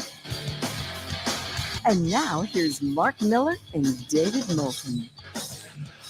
Third and final hour along the network of Miller and Moulton, millerandmoulton.com, Miller_Moulton on X. The Diamond District bonus hour awaits 1 hour from now for our loyal audience in the 239. Brenda VanLengen is kind enough to join us. She covers women's college basketball everywhere, does play-by-play in color, Fox, Big Ten Network, SEC, you name it. Follow her on X at Brenda VanLengen, VanLengen. Brenda, it's David and Mark. Thanks for doing this. How are you? I'm good. Good morning. How are you? Well, we are well. And listen, before we get to the matchups tonight and the tournament as a whole, and I know we're talking for the first time, but if I could just ask you, as an adult who grew up playing high school and college ball in Nebraska generations ago, where the sport that you love is right now, and have you taken a moment to just think about it? Because you've put your life in many ways is invested in this sport and where it is now and what it means to you. Wow, you didn't tell me you're going to get me all emotional this morning. Sorry about that. It's amazing. It was a few generations ago that I played basketball at the University of Nebraska-Kearney, and I grew up loving basketball. My dad was a coach, and have loved it all my life, and I've really been an advocate and a promoter. And to see where we are with women's basketball right now and the attention that it's getting and the excitement and the buzz is really amazing. I'm working on a docuseries called If Not For Them, to give tribute and homage to those that blazed the trails and built the foundation for what we have.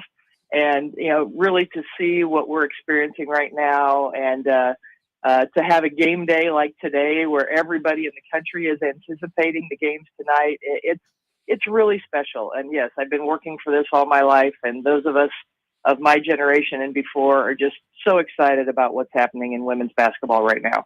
Well, Caitlin Clark and Iowa are certainly the darlings this year, but are they the better team tonight, Brenda?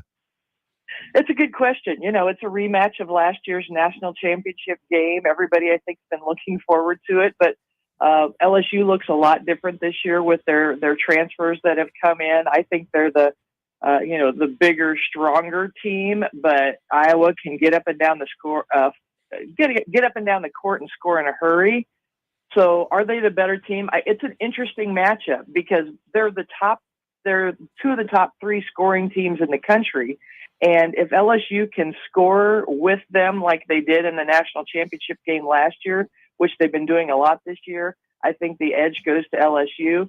But But if everybody is scoring for Iowa, that's what makes them so tough, because if you have to account for everybody in addition to Caitlin Clark, then Iowa is really tough to beat.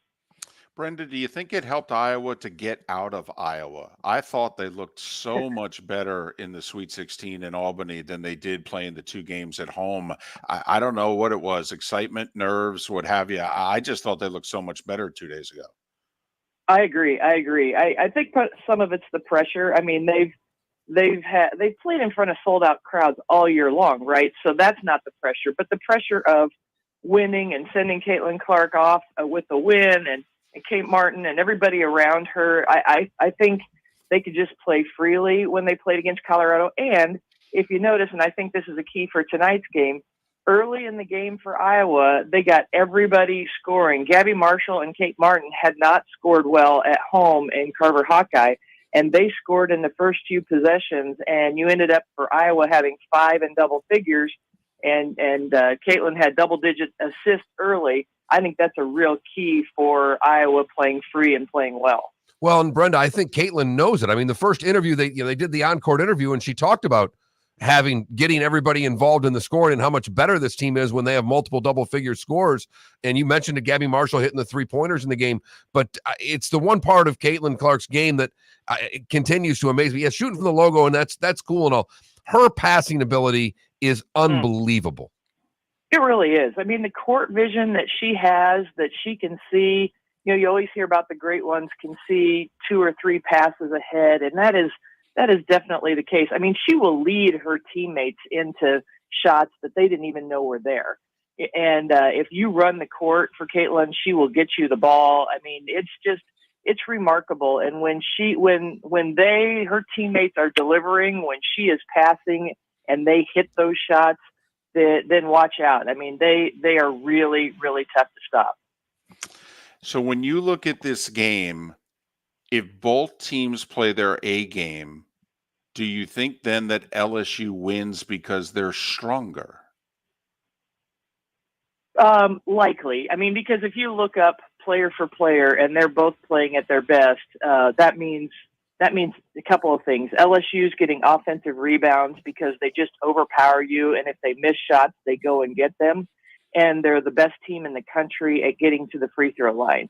And so that means you're putting Iowa in potential foul trouble, and you're also getting free shots by getting to the free throw line. So if both teams play to their best, I give the edge to LSU. However, I really think the key, as I mentioned, is getting everybody involved for Iowa, and I think that'll be the difference in the ball game. But if it gets into it and it's a slugfest, and LSU gets offensive rebounds and they get to the free throw line, I think that bodes well for LSU. And then, the key last year in the national championship game was the 3-point shooting for LSU. They did not typically hit threes in the way they did in a championship game last year, and they were unconscious. They hit 11 3-pointers against Iowa last year, and so that could be a key factor as well. That against UCLA the other night, I think they only hit 2 or 3 the whole game. They didn't shoot very many at all. So if they're hitting on all cylinders like they did in last year's national championship game, edge to LSU, but I like the way Iowa is playing right now. That just makes it so fun. And then of course all the individual matchups and all the excitement around it. It's everybody's going to be watching tonight. Can't wait for it. Well, throw the Kim Mulkey factor into it. She's very polarizing. Obviously, the Washington Post piece, the horrible article in the LA Times, but Kim Mulkey's, I don't know if it's making about her's the right thing, but she, in all of this, seems to take the pressure away from her players, doesn't she? Whether you like Kim Mulkey or hate her, there's things that I've learned covering her for over a couple of decades. Is she is fiercely loyal to her players on the court, and she protects them, and she does. She does a lot of what she does in press conferences to take the pressure off her players, to get them to focus on what they need to do on the court, to fire them up. And, in March, and now April, she coaches some of her best basketball. She's, coached 4 national championships. She's played for a couple of national championships. she knows how to win.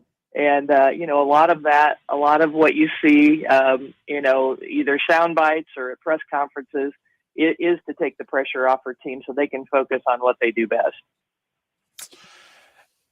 If you could choreograph this, if you were Hollywood, don't you want Caitlin Clark in Iowa, though? Even though she wouldn't be able to go to the Olympic trials, in theory, they could add her to the team later. I mean, Brenda, that's the other thing. I mean, she is a phenomenon.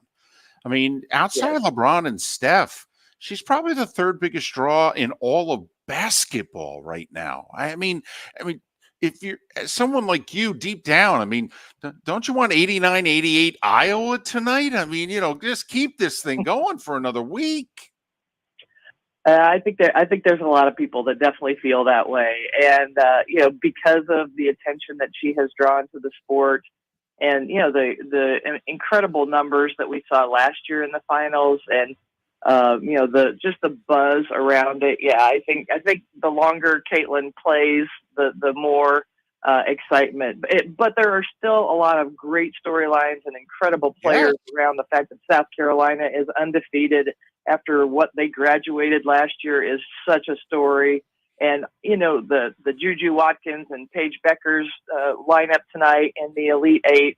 I mean, there's so many great stories, and that's the thing, the rising tide lifts all boats. So I think there's a buzz around women's basketball, even if Caitlin Clark is not playing in the Final Four. However, I think that's what everybody would love to see. And if that happens and we have a game tonight that is 90-89 or 100-99 or whatever it might be, and Iowa and Caitlin Clark hits a buzzer beater or makes the pass for a layup at the end or whatever, wouldn't that be something? But either way, there are going to be some incredible storylines. But I think that's really what everybody's hoping for, right?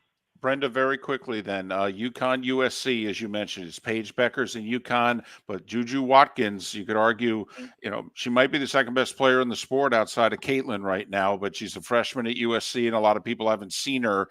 Very quickly, your thoughts on the matchup? Well, I think it's going to be a good one, and we'll see what USC does on this stage. They've never been in this stage, not since the times of Lisa Leslie and Tina Thompson, or back to Cheryl Miller and all of the great USC players. So how do they handle this moment? Because we certainly know UConn and Gino can handle this moment. I think that's the real question: is USC able to step up today in the brightest spotlight? Brenda, thanks for making time for us. We really appreciate it. Best of luck with the docu-series, and hopefully when that comes out, we can talk again. That sounds great. Thanks so much for inviting me. I appreciate it, you guys. Thank you. Brenda VanLengen, who covers women's college hoops, Fox, Big Ten Network, ESPN, and follow her on X, Brenda VanLengen, VanLengen. Thanks for Brenda for joining us. Well, that's how much this sport's grown, because I think if you'd have told me even 2 years ago that we were going to lead off an Elite Eight women's basketball day with an 8:00 interview, I would have asked for you to be drug tested, David. And I'm not. I mean, I know. That's how much this sport's grown in such a short time. Phenomenal. 9.9 million is what the LSU Iowa women's final did in viewership last year. It was on a Sunday late afternoon on ABC. Obviously, this is an Elite Eight game, not a title game. It's on ESPN, not ABC, and it's on a Monday night instead of late afternoon Sunday. But 9.9 million. That's the highest rated women's basketball game ever, by the way. These two teams a year ago for the Natty. I think the final was like 103-88, give or take a point or two either way. So it was up tempo, entertaining, the whole deal. LSU a winner. Iowa a 1.5 point favorite in the rematch tonight. Located on the East Trail, locally owned Naples Tiki Bar and Grill is an outdoor eatery next to the Hitching Post Shopping Center. Island-inspired food with a true tiki theme. The best place in Naples to enjoy the beautiful weather in Southwest Florida. The Naples Tiki Bar and Grill offers a great menu for dine-in or takeout. Enjoy our famous pulled pork, huge burgers, and tiki bar cocktails. Don't miss happy hour every day from 3 to 6 and live music 7 days a week. See you soon at the Naples Tiki Bar and Grill, 11498 Tamiami Trail East. Mark Miller for Molly Maid. Why Molly Maid, you ask? Trust. Moulton was a customer for 15 years. Affordability.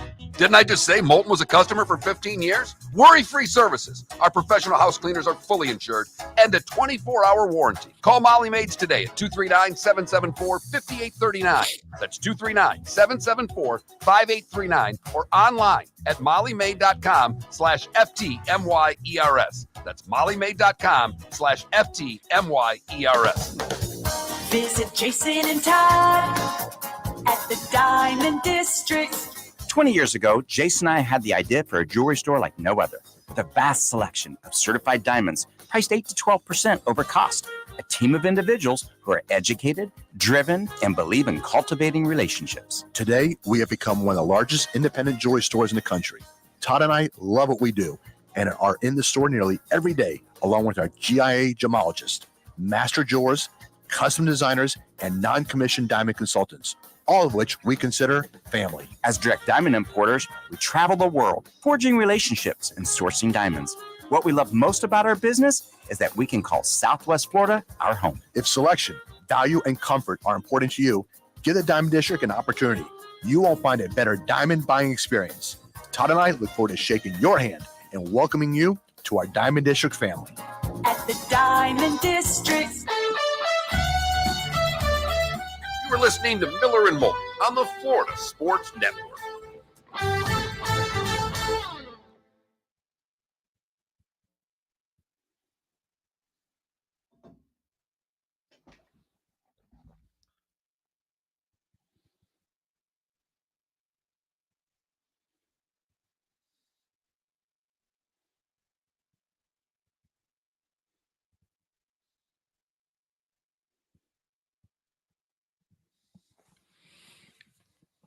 It's also interesting. It's at 7:00, because it's at Albany and the other game's in Portland. So, but because usually they put the bigger of the two games last, Right. but because of location,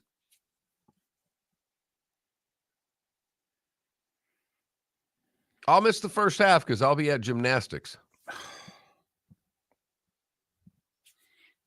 I'll watch it on my phone.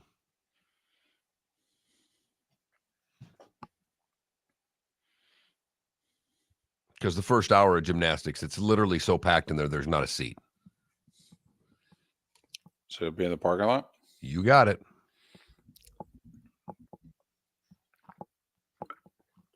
What'd you do?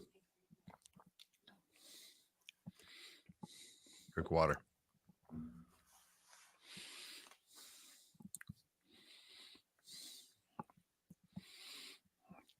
Boy, oh boy.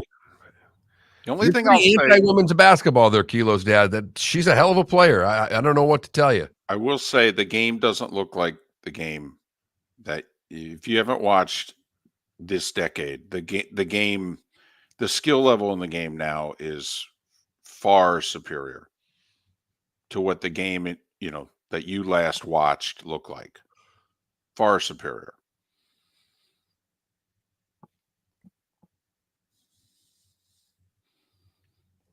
Like I know people don't watch the WNBA. The WNBA in the last 2-3 years, a far different level of play than what it was 10 years ago. Far different level.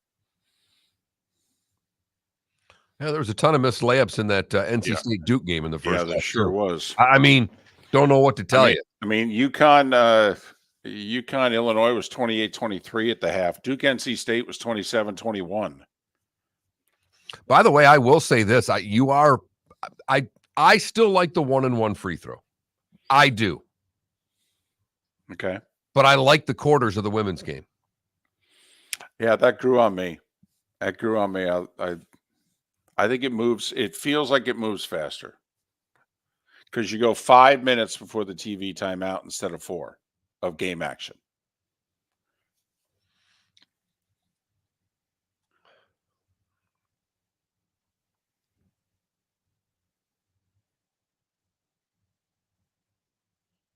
I mean, it is remarkable that a team is 36-0, and at best, they're the number 3 story of their tournament.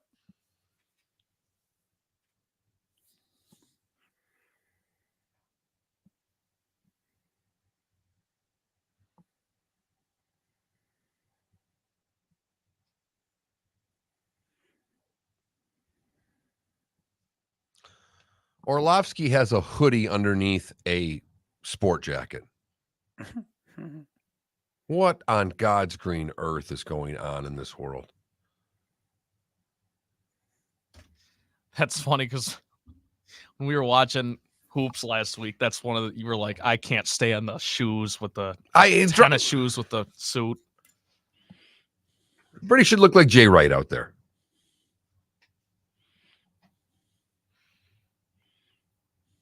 But then again, I got my first job because I was the only one that showed up to the interview in a suit for an internship. Other people showed up in a golf shirt. Literally, that's how I got the job. That's pretty cool.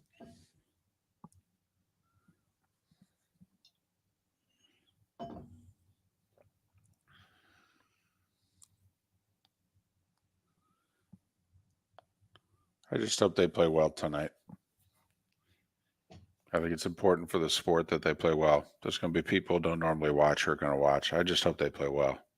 No, it was, I mean, even like in that Tennessee Purdue game, you know, Connect gets off in the first half. He didn't have a great second half, but you turn the game on, and the best player for Tennessee's playing well, and Edie's playing well. It's like, that's what I want to see. My freshman year at college, I ended up doing play-by-play of the women's basketball team. They ended up winning the D3 national title, or my sophomore year. And we're coming back.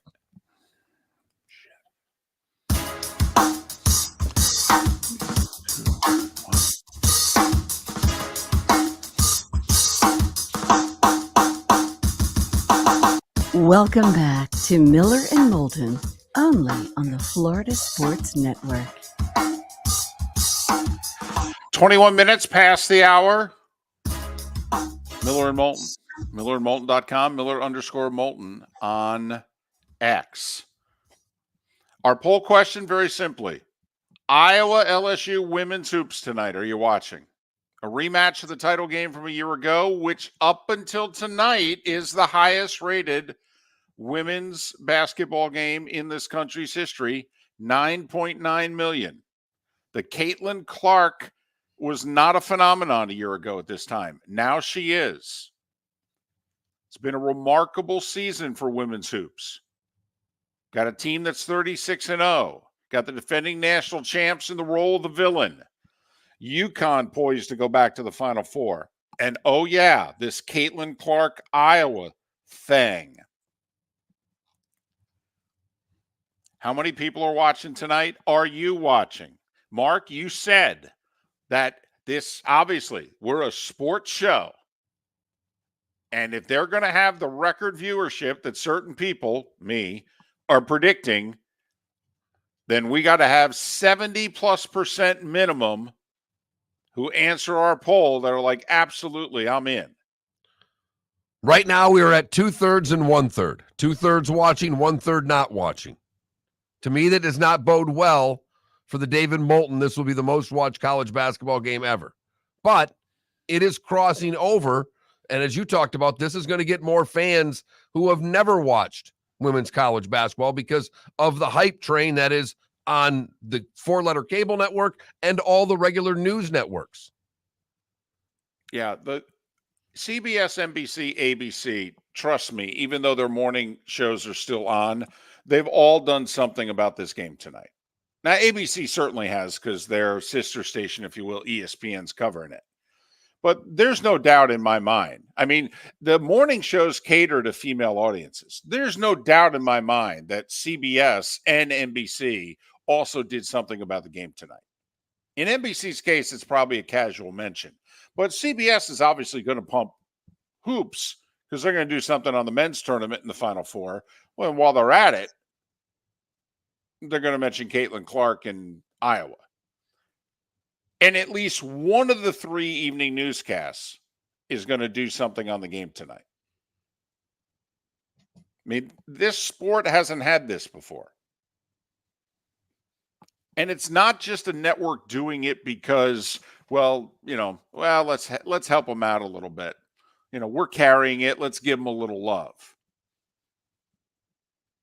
This isn't the obligatory, let's do a segment on this because ESPN2 is carrying the game. No, this is because Caitlin Clark is a phenomenon. Right. That she sold out 30 straight games wherever she's played. Right. Schools that draw 3,000 people to their games are drawing 14. Why? Caitlin Clark in Iowa showed up. People are scalping tickets to women's college basketball games. And my only hope for tonight is that the teams play well. Sometimes you get a hyped up game and this, that, and the other thing, and the teams are tight and they're off. I mean, hell, we just saw it over the weekend.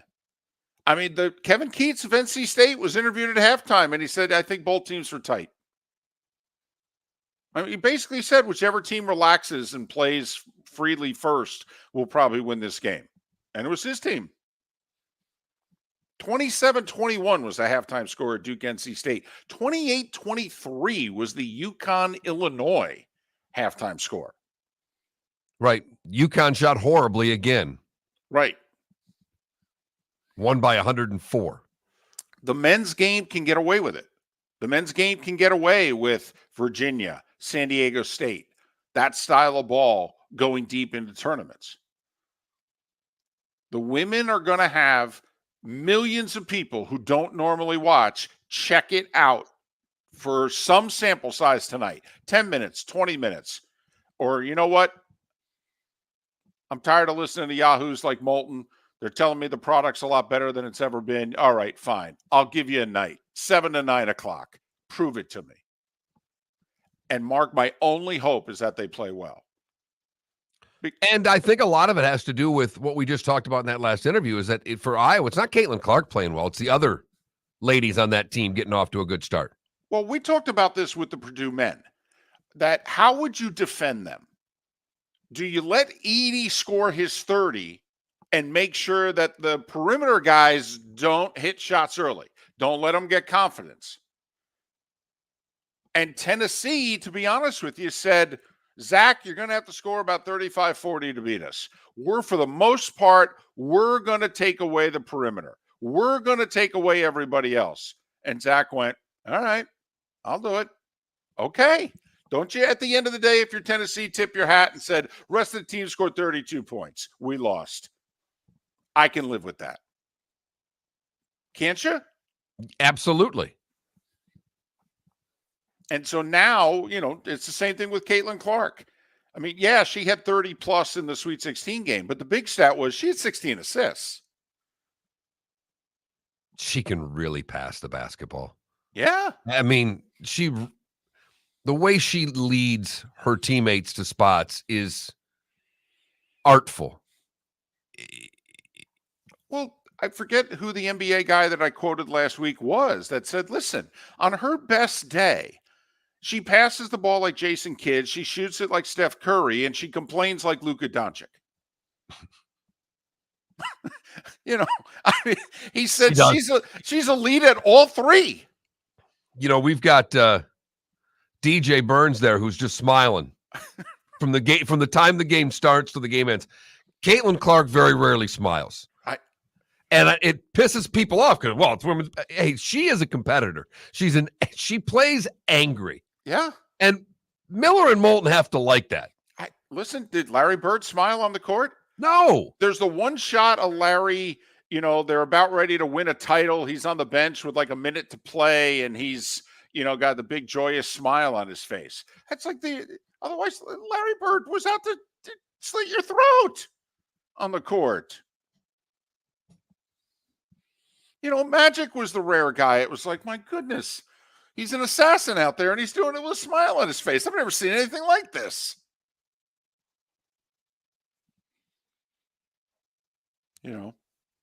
MJ had a great smile in the commercials. How many times did you see him smile on the court?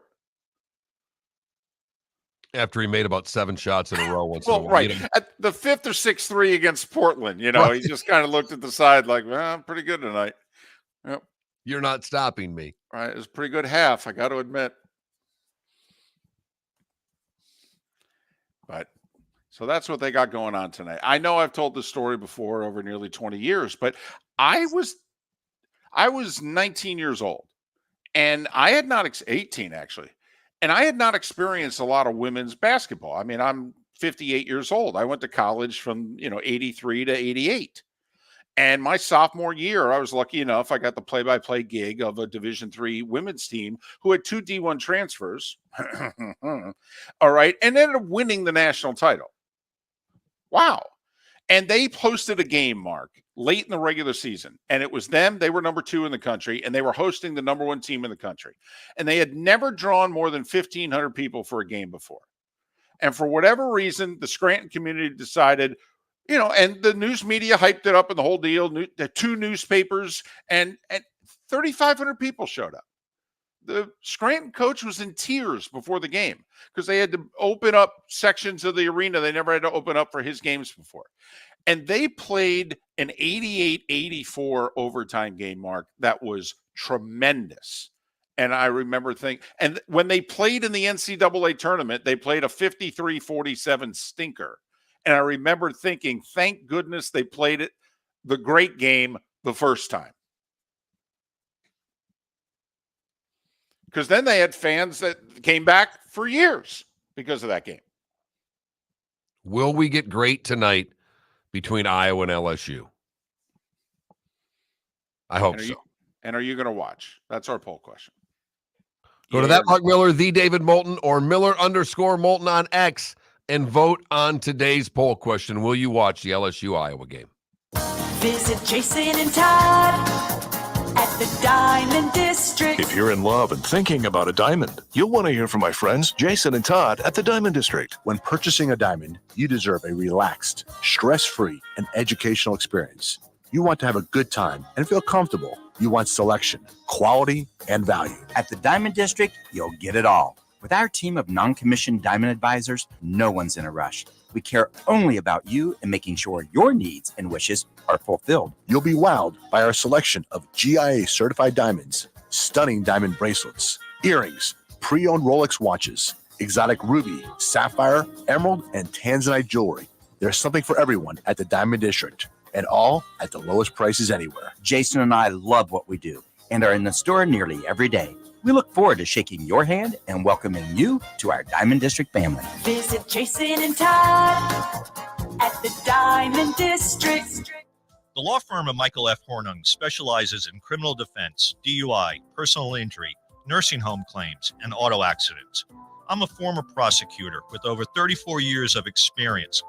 The information I know is information you need to know. If you've been arrested for a DUI, time is of the essence to maintain your driving privileges. Call the law firm of Michael F. Hornung for a free consultation.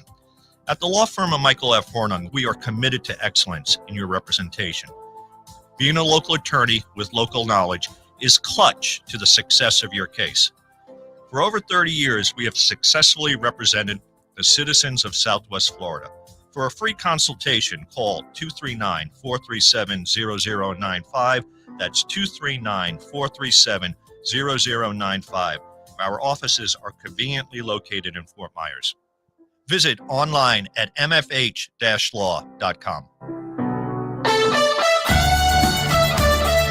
You are listening to Miller and Moulton on the Florida Sports Network.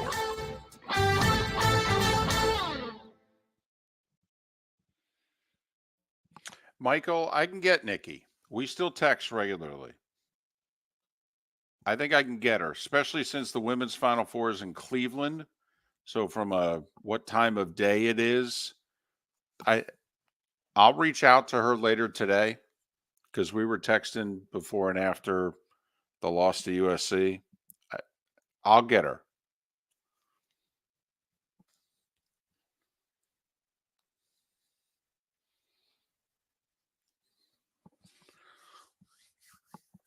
Boy, she got hosed by the refs. Golly. Saturday night.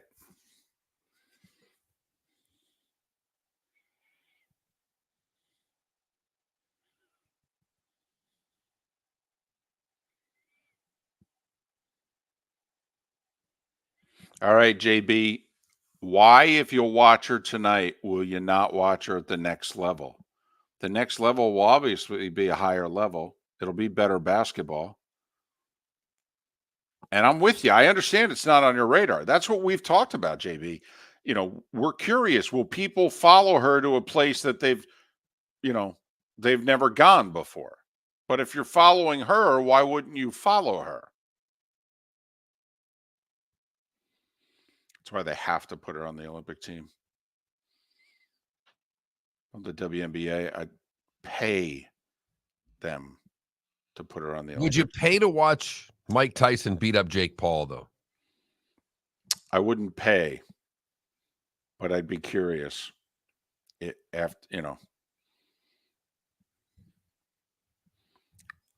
the summer, Wes. But I think, aren't they taking a hiatus for the Olympics? I think so.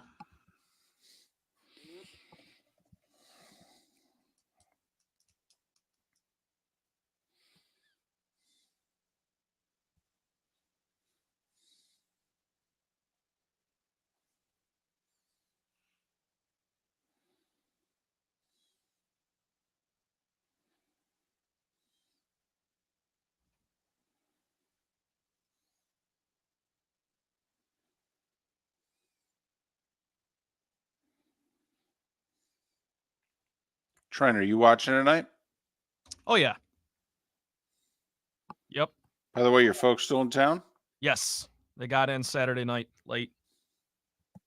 And, yeah, we talked about it yesterday. We're all going to watch tonight.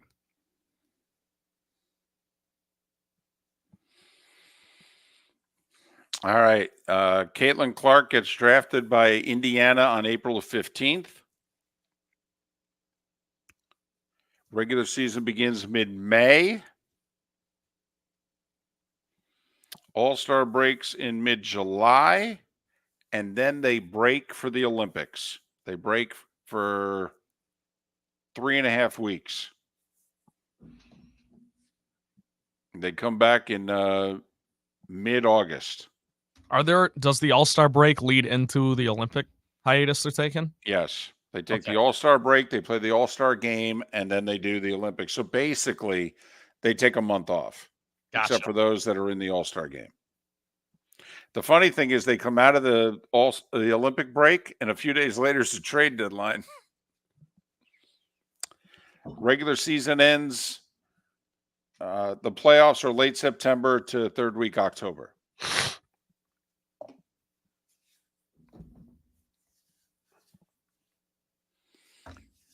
Mr. Traffic, yes, I'm sure they are.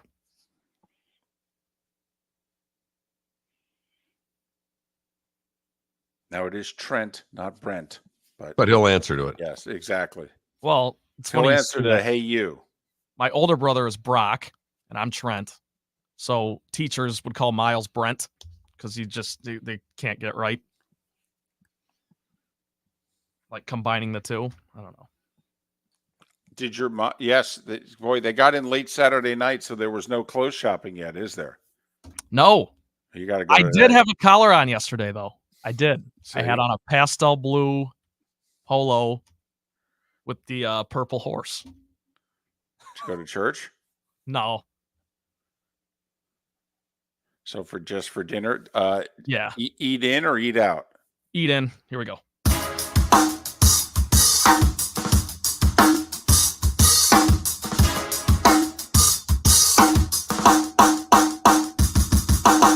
Welcome back to Miller and Moulton, only on the Florida Sports Network.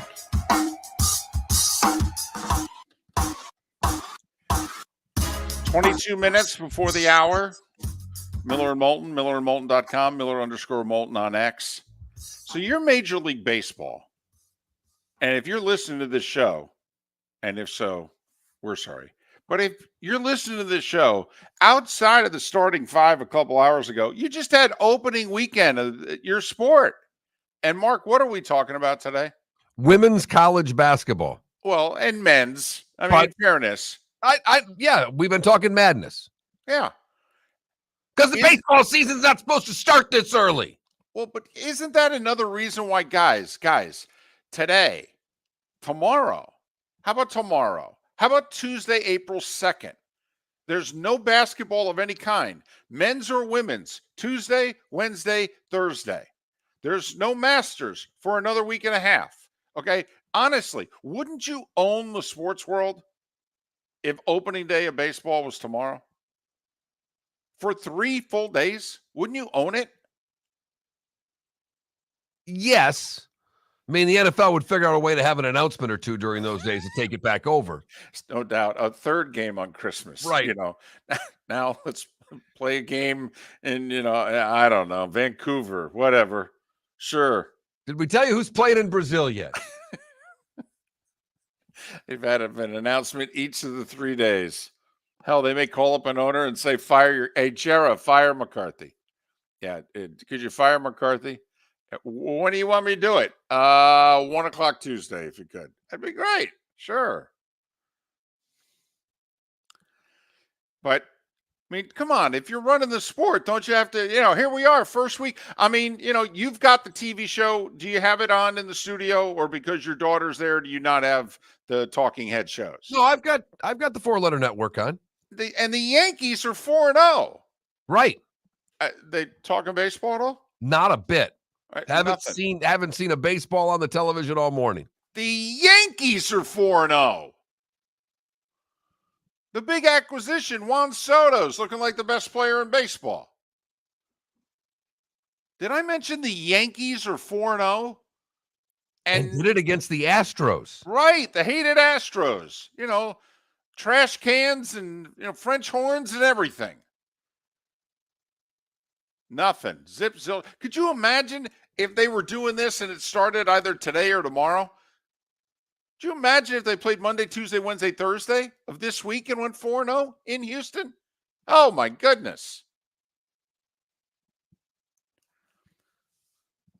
If I'm Major League Baseball, I got to rethink this. I do. I got to rethink this. But, David, they're not concerned with winning opening day. They want to win the whole summer. It's a marathon, David. It's not just about winning this opening weekend. Why? Mark, once we get to this weekend, we got the Final Fours. And if Caitlin Clark and Iowa win tonight, that's plural, not singular. All right. Then the following week, that's the Masters. Right. And then once we get past the Masters, we're within 10 days of the draft. You got it. Okay. So if I'm Major League Baseball, when am I going to get talked about? What am I just taking the whole month of April off? See you in May, which is NHL, NBA playoffs, by the way.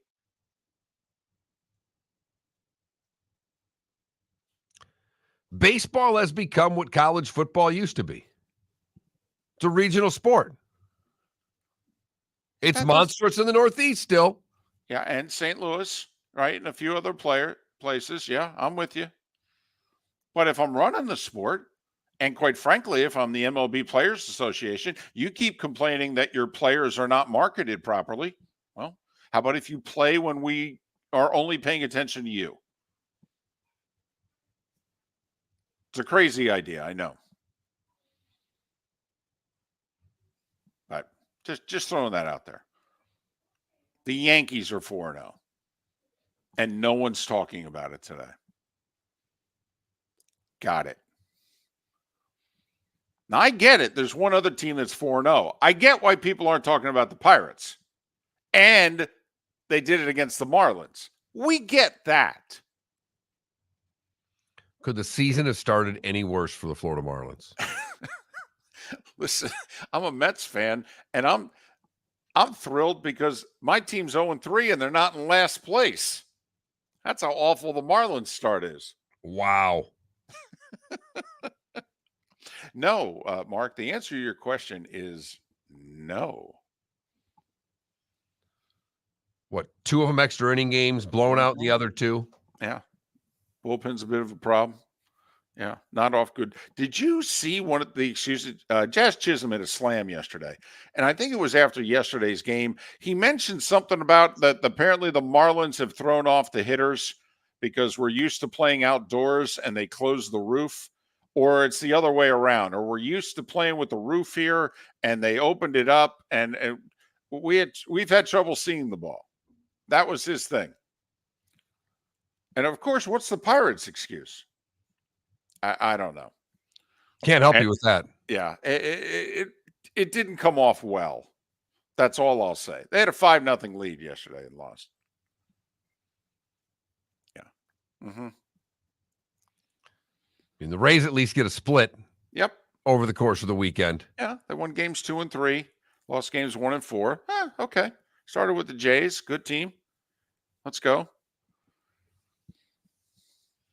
But I know you had higher expectations for the Pirates than most anyone else, and that meant you thought they might win 75, 78 games. Yeah. Maybe even 80. Yeah, I thought the Pirates were this year's Diamondbacks. Now, I didn't expect the Diamondbacks to make the playoffs with 84 wins, never mind go to the World Series. But last year, the over-under on the Diamondbacks was like 74.5. And I said, oh, no, they're a better team than that. You know, I think they'll be right around 500. I said they'll be the third-place team in the West. Turned out they were the second-place team in the West. Wow. You know, I don't think the Pirates finished last. That's what I said. I go, so right there, you know, I think you're looking at 75, 6 wins minimum, which I know is not lofty, but actually that's a pretty good season for the Pirates lately. So, yeah, I thought the Pirates were between like 78 and 83 wins. I did.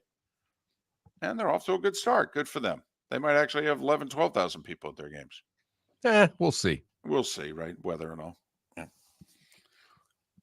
But that's all. I mean, Trent, the Tigers. Off to an unbelievable start. I mean, and it helps you're playing the White Sox, who might be the worst team in the league. Oof. 3 1-run games. They win them all. Yeah. First time in like 8 years that they've gotten off to a 3-0 start. Is this where I throw in a, how about that? Anytime you want, David. Well, it's the second one of the show. I'm usually only allowed one, and I threw one in earlier, but it's your Tigers. So, you know, I'll do it for your Tigers. I appreciate it. Text lines open at 21,000. The poll question today is, are you watching Iowa and LSU?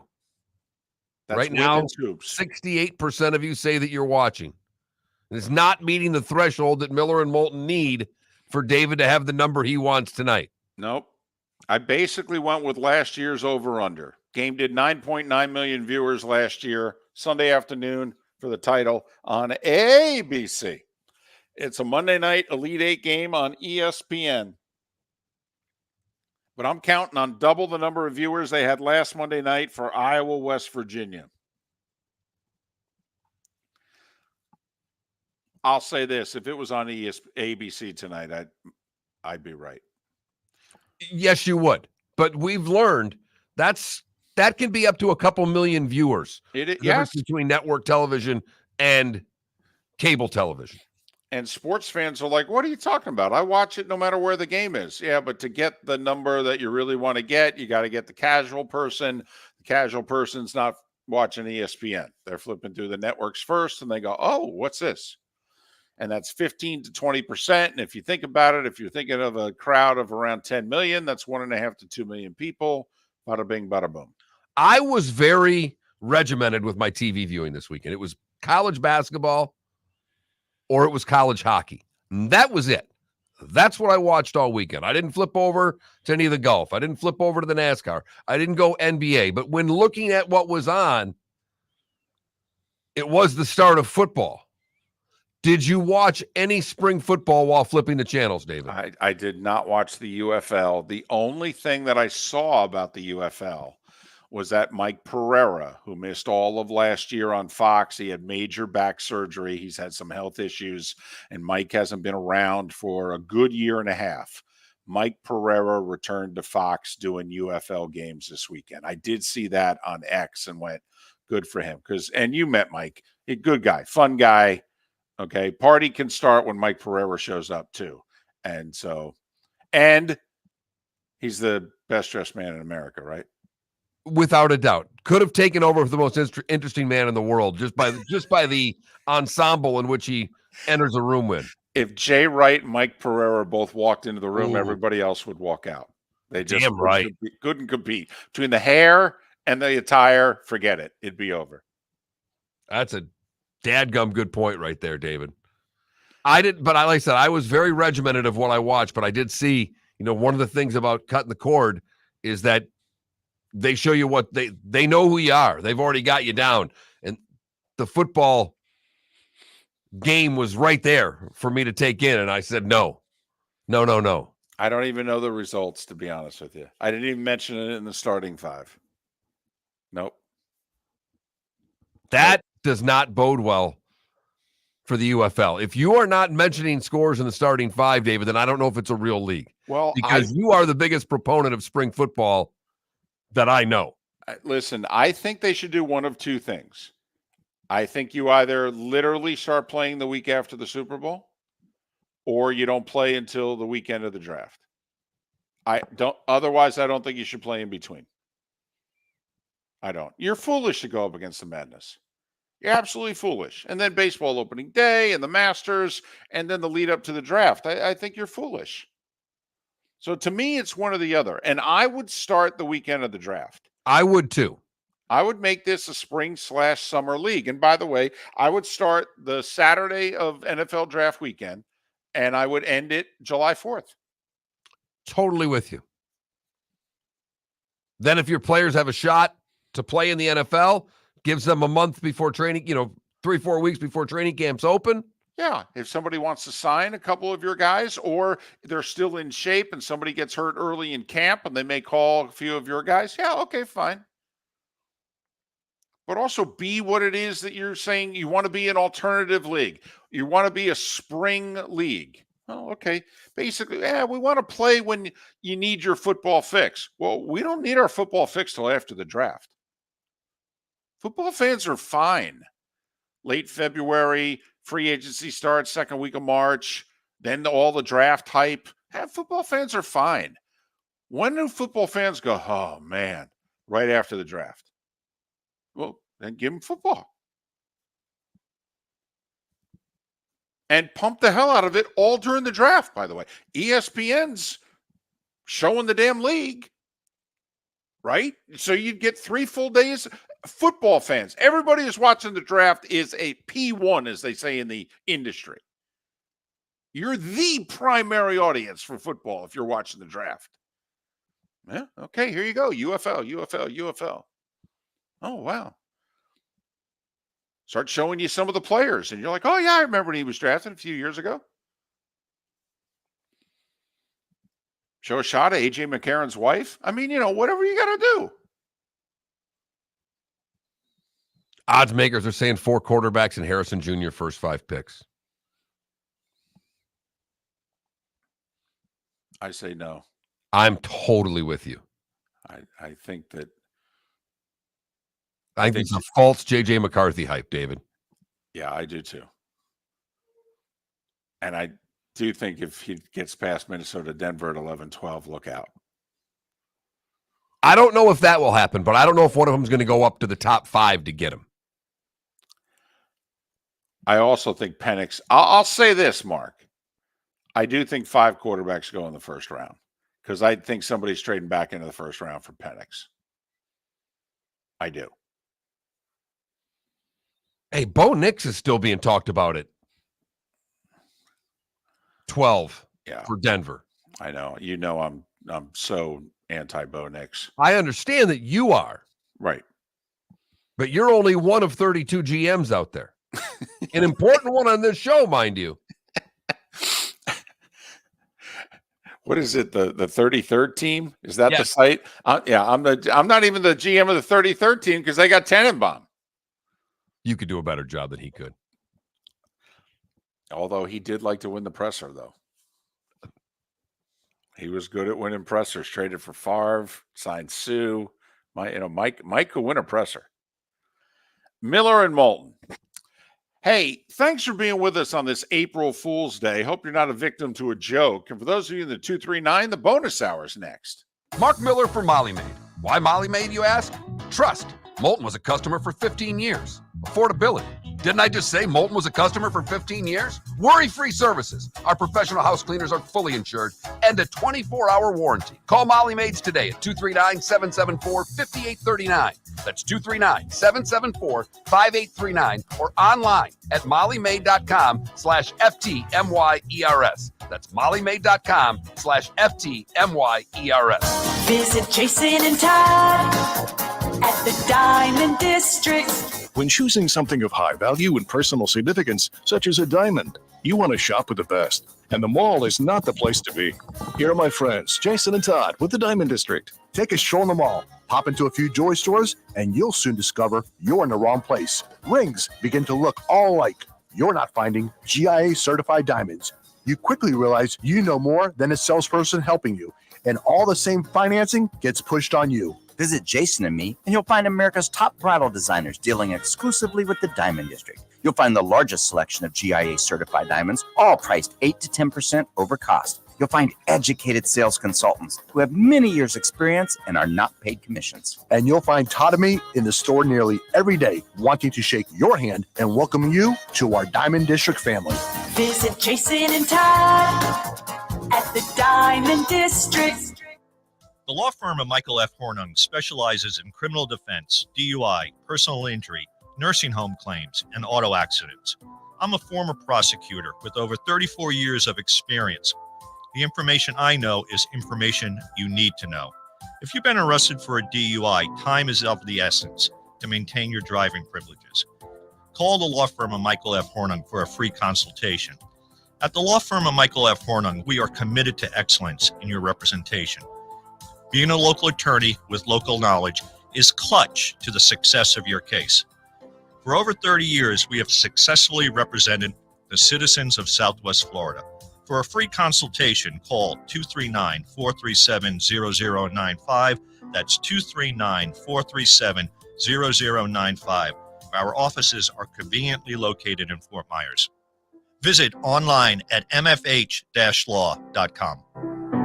Located on the East Trail, locally owned Naples Tiki Bar and Grill is an outdoor eatery next to the Hitching Post Shopping Center. Island-inspired food with a true tiki theme. The best place in Naples to enjoy the beautiful weather in Southwest Florida. The Naples Tiki Bar and Grill offers a great menu for dine-in or takeout. Enjoy our famous pulled pork, huge burgers, and tiki bar cocktails. Don't miss happy hour every day from 3 to 6 and live music 7 days a week. See you soon at the Naples Tiki Bar and Grill, 11498 Tamiami Trail East. You were listening to Miller and Moulton on the Florida Sports Network.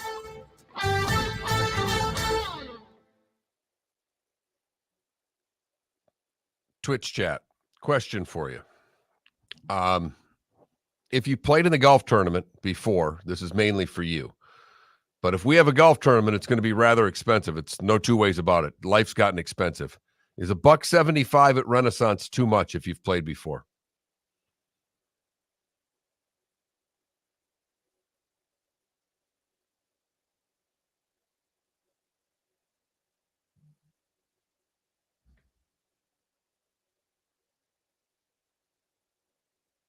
Which is $700 a foursome.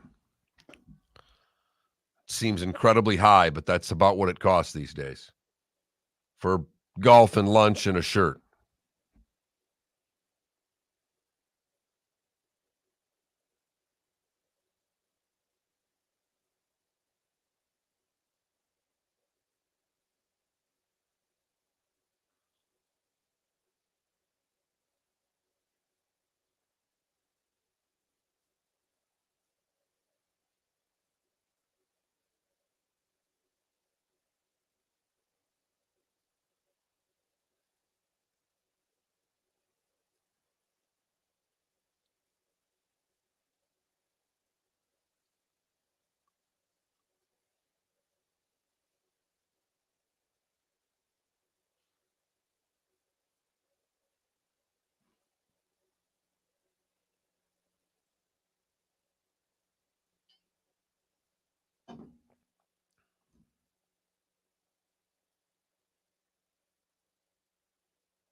Yes, it is. It's a very nice track.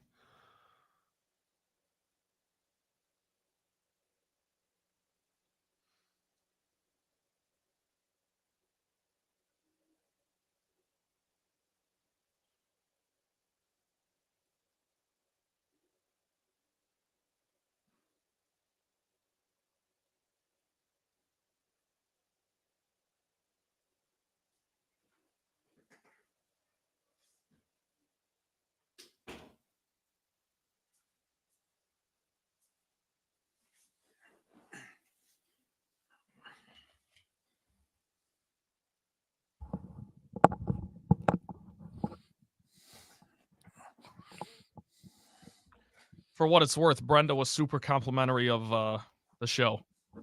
Oh. Because I just thanked her for coming on again, whatever, once you guys were done with her, and she said that was a great interview. Oh. Good. Well, unlike most of the ones she'll do today, we have actually watched the sport. Yeah, right. She doesn't have to explain everything.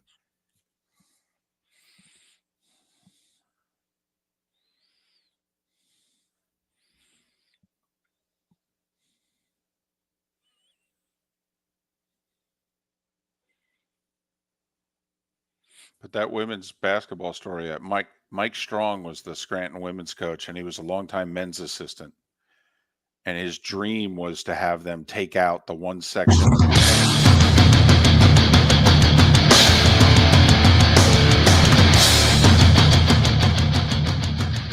You are listening to Miller and Moulton, exclusively on the Florida Sports Network. And now here's Mark Miller and David Moulton. It is the Diamond District bonus hour on this April Fool's Day. And no, it is not a joke. Our poll question involves women's basketball. We're not playing a hoax on you. We're serious. We want to know, are you watching Iowa LSU tonight? I'm calling for the highest rated game ever, which means they'd have to top when they played last year for the Natty on ABC on a Sunday afternoon and did 9.9 million. Hell, people hardly knew Caitlin Clark's name a year ago. Now she's a phenomenon. I'm counting on the phenomenon, Mark. You know, it was Thanksgiving weekend, but you have to give the 239 a little slap, because one of the only games that Caitlin Clark didn't sell out all year was the one that was played at Hertz Arena. Didn't come close to selling it out. Now, it was it was the Saturday of Thanksgiving weekend. I mean, that's right. a rivalry Saturday in college football. But, Ohio State, Michigan, Florida. I mean, you guys know the drill. Alabama, Auburn, the whole deal. It was that day. But they played FGCU. And I think the crowd was like 2,700. And that was mostly Iowa fans who made the trek and decided they were going to spend Thanksgiving weekend in the 239. We did our part. We pumped it up for weeks. We reminded people, Caitlin Clark and Iowa are coming. No, I don't think the tournament did a whole lot of advertising in the way that I would have if I was running it. I don't know. Did they do any? I don't know, and I don't want to knock them and say that they did none. But I know they didn't do nearly what they should have done. I mean, did FGCU do their marketing? Is that what we're wondering? Hey, now. Wow. And Welcome that came to from me. Hour. Wow. And that came from me. New AD's got some work to do. Damn right he does. He's busy, I don't know. Though. Both of his teams are in the Final Four. I was going to say, I don't know when he's going to get to town. Man, he's coming from NC State. He's a little busy. But anyway, so that's what I'm counting on. But you're right. I mean, that tournament had Caitlin Clark and Iowa, and I believe they won it. And they didn't come close to selling out a game. I don't even know if the place was half full for a game. I thought the final game had more than the semi because they played FGCU in the semi, right? Right, on Saturday, correct. And I thought the next game had like 5,000. Okay. And that was a Sunday night. FGCU, by the way, beat North Carolina leading into that game. Good win, 1-point game. But so here we are. Let's see how big a phenomenon is it. Has it reached our audience? Are you watching? You don't even have to go. It's free. But is that how you're going to spend your Monday night? Or are you watching The Bachelor? To tell you how much I'm in, my daughter has gymnastics on Monday night. I will be watching the Iowa LSU game on my phone. That's how all in I am for this. Okay. Much to the chagrin of my daughter, who will be going, "You were watching your phone the whole time I was at practice. You didn't see me do anything, Dad." At least now, though, you're letting her know beforehand. Hey, no reason to look up in the crowd and see if I'm paying attention, because I'm not, honey, okay? Well, it's only if she's paying attention. I mean, she's 4 feet away because there's no school again today. No, Why would they have school? Nah, yeah, there's this, the 180 days thing is very optional. Okay. It's a lot like the NBA. It's an 82-game regular season, but you got load management. Doesn't it feel that way? We need you to go 180 days or 153 and a half, whichever you're thinking. That's down here where there's no snow days. Hurricane days, though. Yeah, you can be out for weeks. Okay, you get the wrong year, you could be out for a long time. But with Irma, we had the long delays and didn't seem to make those days up. We were like, we're good. well, we're good. You know what's funny, and I hate to ruin a story that we were going to mention coming up, but you had mentioned this earlier. Today is the anniversary. What took place in sports on April 1st? Well, the very first baseball strike actually happened on this day. What's it, 72? Got that right, David. Hit the nail on the head there. Did you ever look at some of the particulars?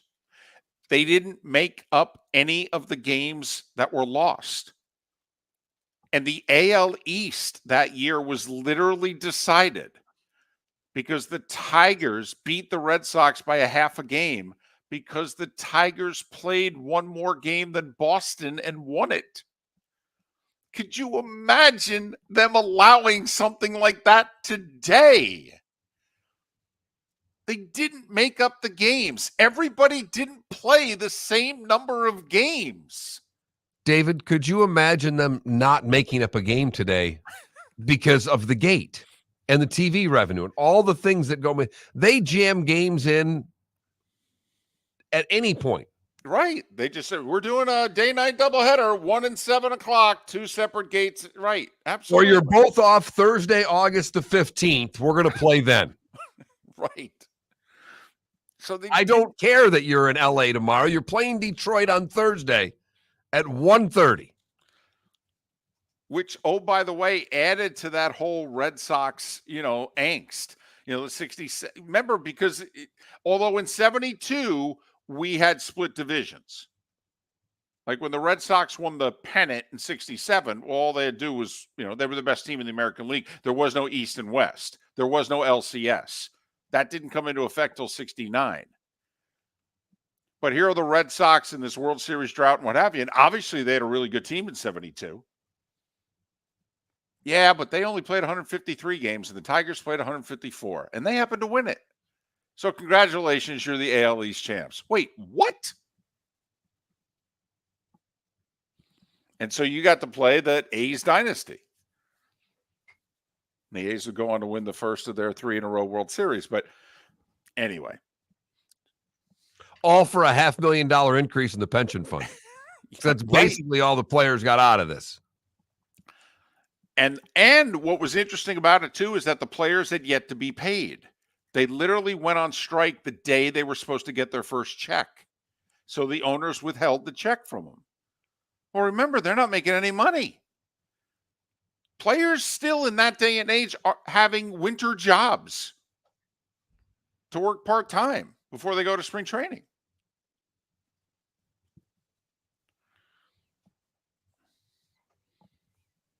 Apparently, Reggie Jackson was like one of the leading voices that at the meeting, he stood up and he said, guys, we got to stand for this.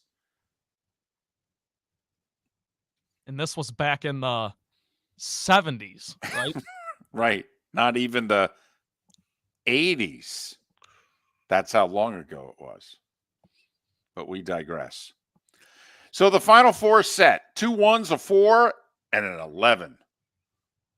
A roly-poly, big old smiling 11.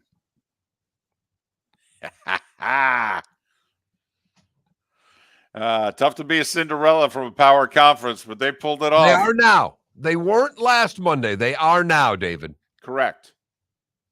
And you guys were consistent on that because you said last week they're not a Cinderella. If they get through this weekend, they will be. Well, So, we said they had to win the Friday game. right. They had to get to the Elite Eight. If they got to the Elite Eight, they were a Cinderella. By the But, way, you know- doesn't it kind of feel now like these days it's a prerequisite for the Final Four to have like a 8 or lower seed? I feel like there's one every single year now. Well, changing landscape of the sport, I would think that we're going to have more of these 7 through 11 seeds. He was going to get fired. Yes. They were tied with Louisville or up by a couple of points of Louisville late in that game. In Right. the first round of the ACC tournament. Right. One of the worst teams that's ever played Division I basketball in a Power 5 conference. Correct. And now his job is as safe as anyone in the country. Not only that, Tony Bennett and Virginia had him beat up 3 closing seconds. They don't foul. Kid for NC State banks in a 3 from 30 feet at the buzzer to force overtime, and then they beat Virginia.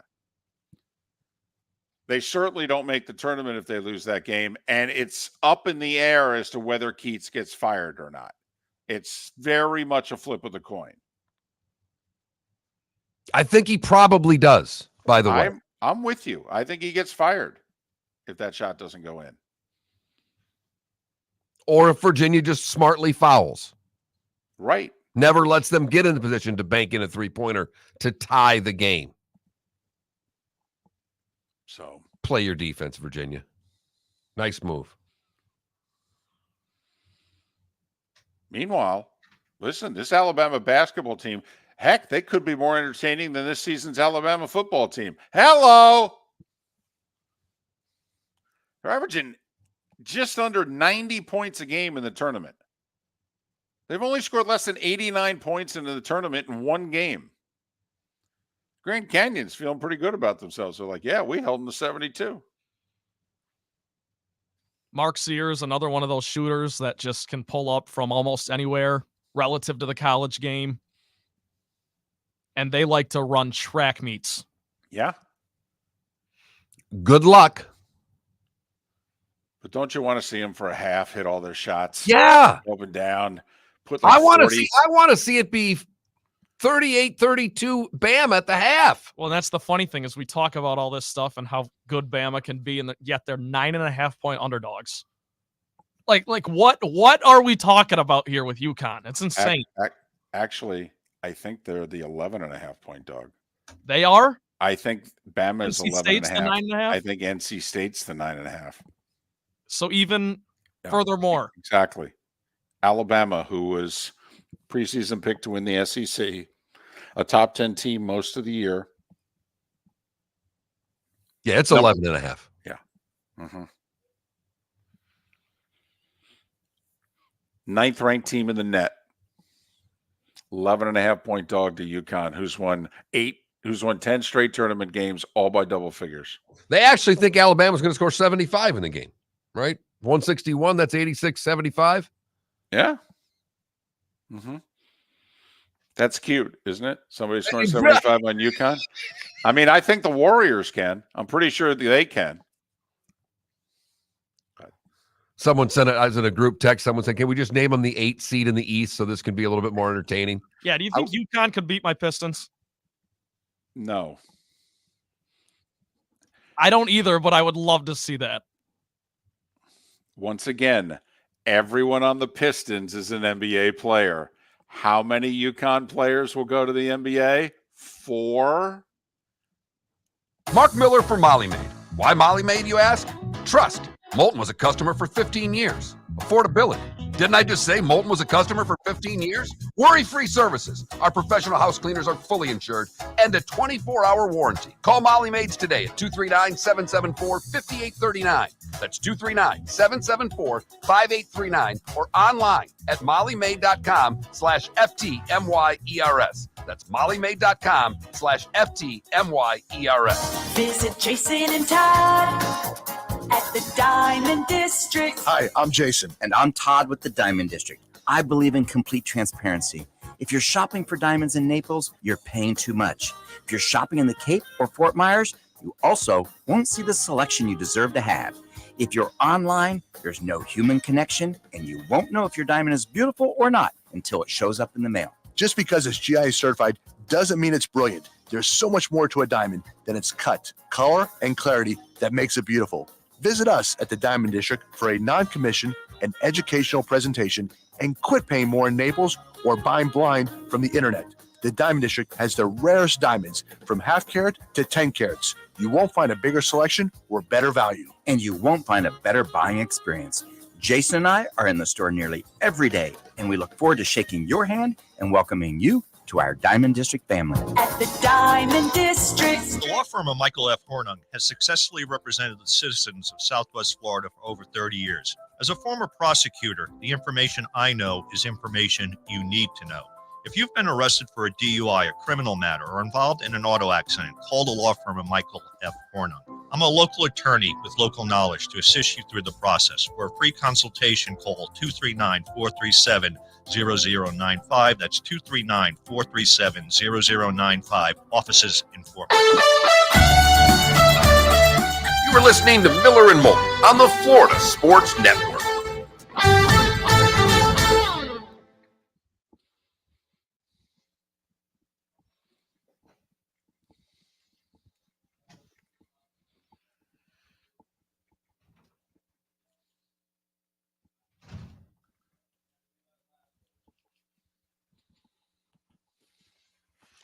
So I found a course for June 15th, but the price we'd have to charge is probably $175 a head. I think that's too much, David. That ain't gonna work. Based on the last break, I asked in Twitch chat and got really nothing. That ain't gonna work.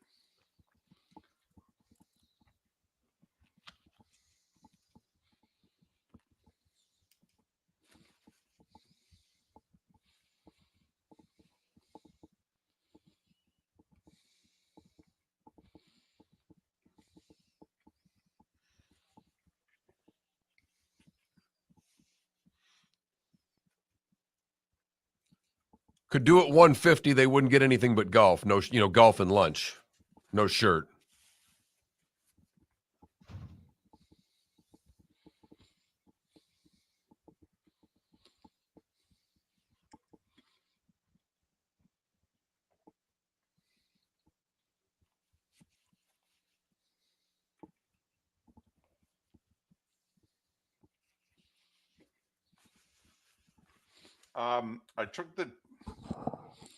I took the chill off at EB. I did put it in the microwave for like 40 seconds. I took the chill off. It's not warm, but it's not cold.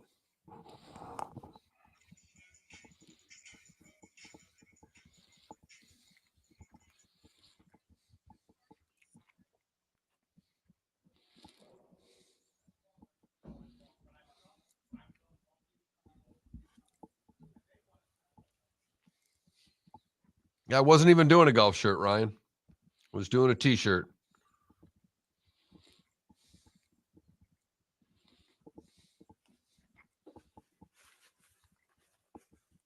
No, I had the Renaissance, Michael.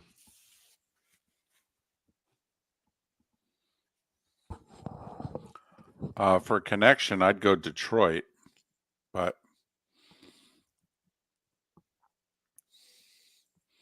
and if you want a TV, try Delta because you can't get a TV on an American flight unless you're flying first class.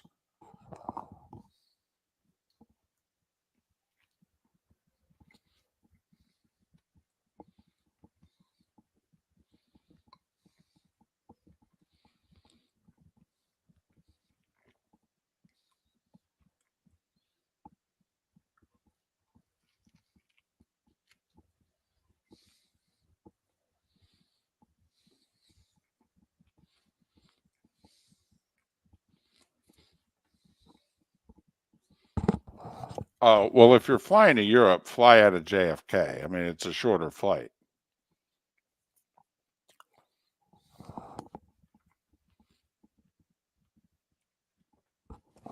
And I don't know, maybe maybe an American flight to Europe would have a TV on it, but I mean, I know when I fly in the States on American, I never have a TV.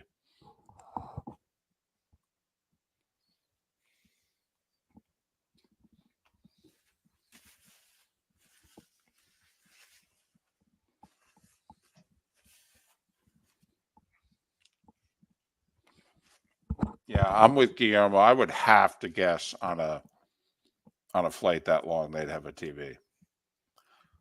But usually flying in the States, I don't know. I always seem to be on an older American plane too.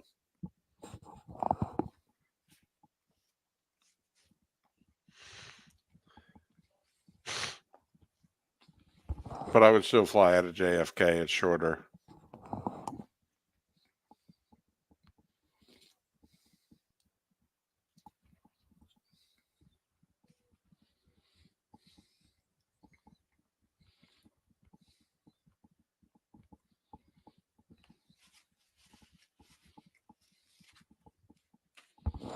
How long are your parents in town for?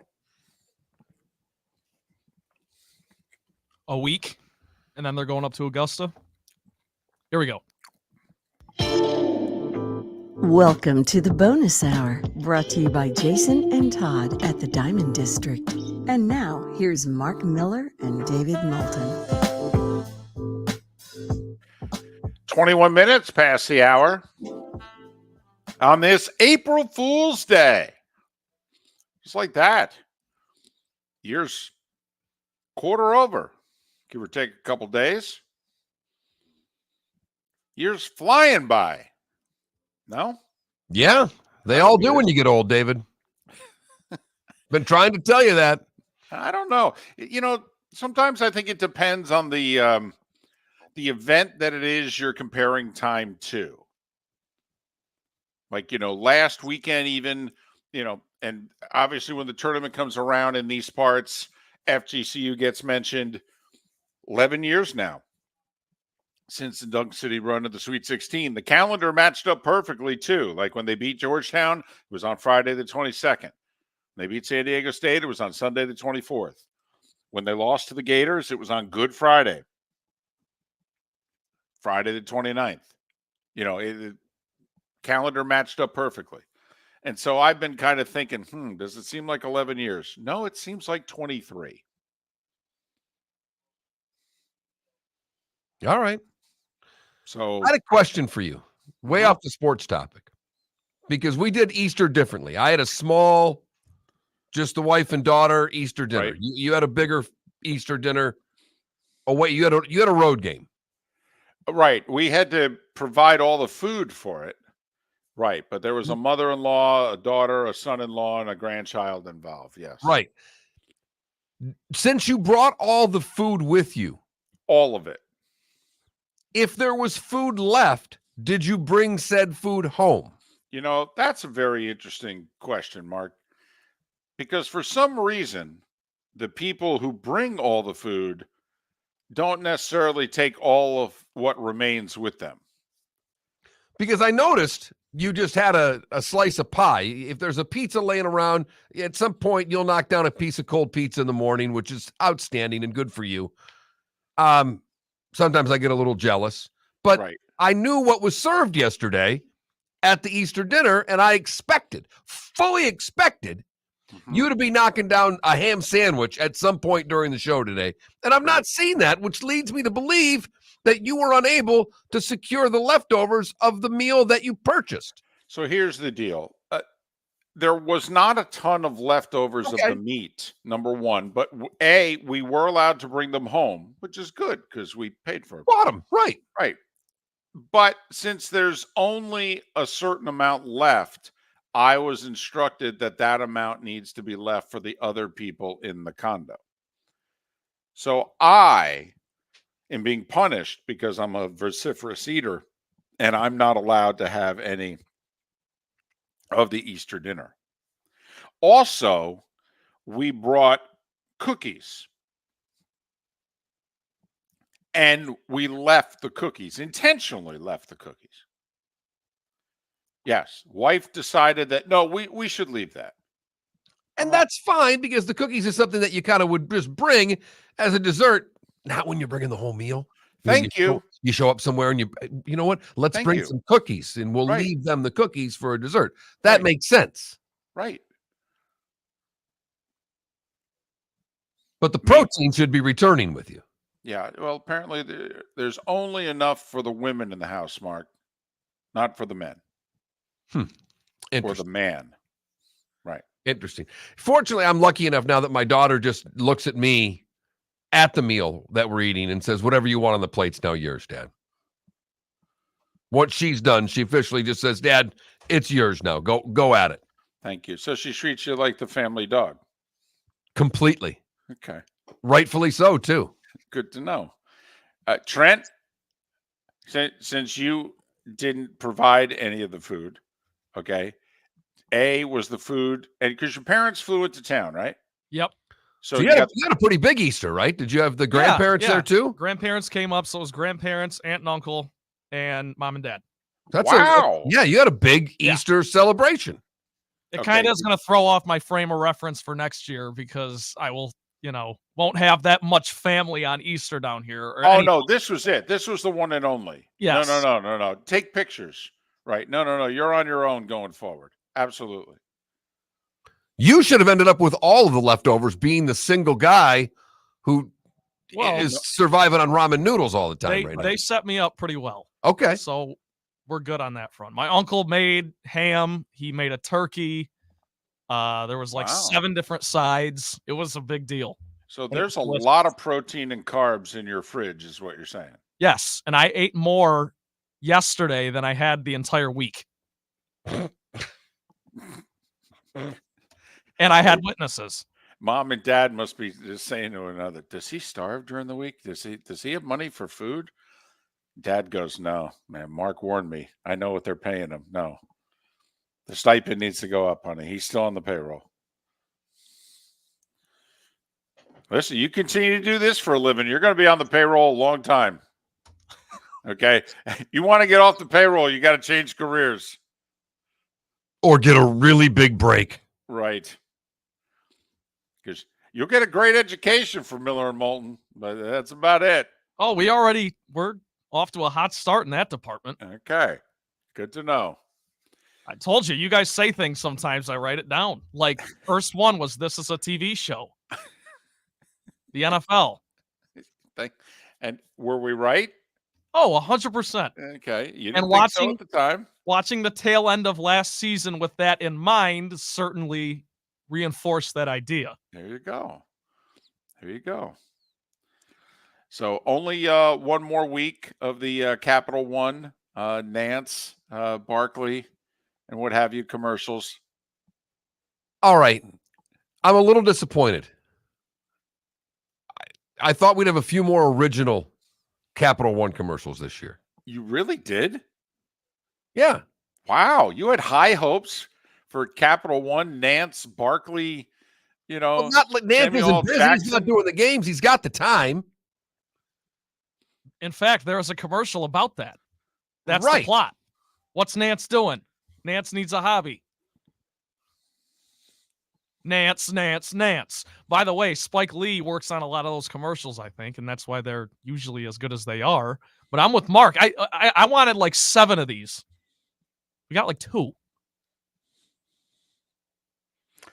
This just in. Jim Nance is only so interesting, okay?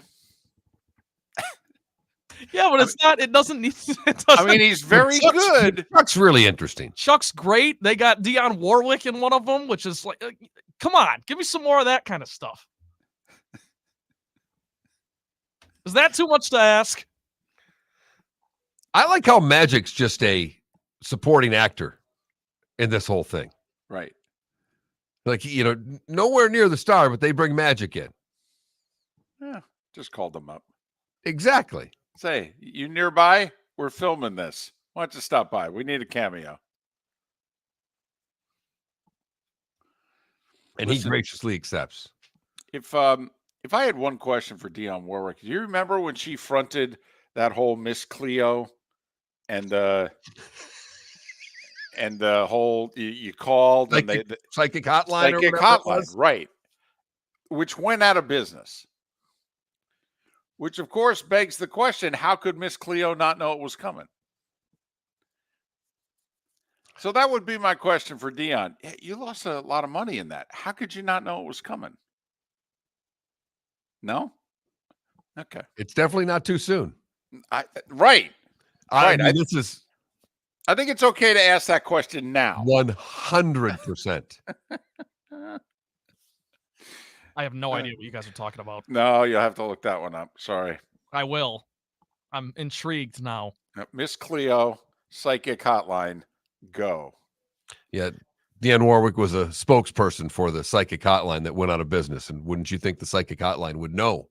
Right. You would think. Right.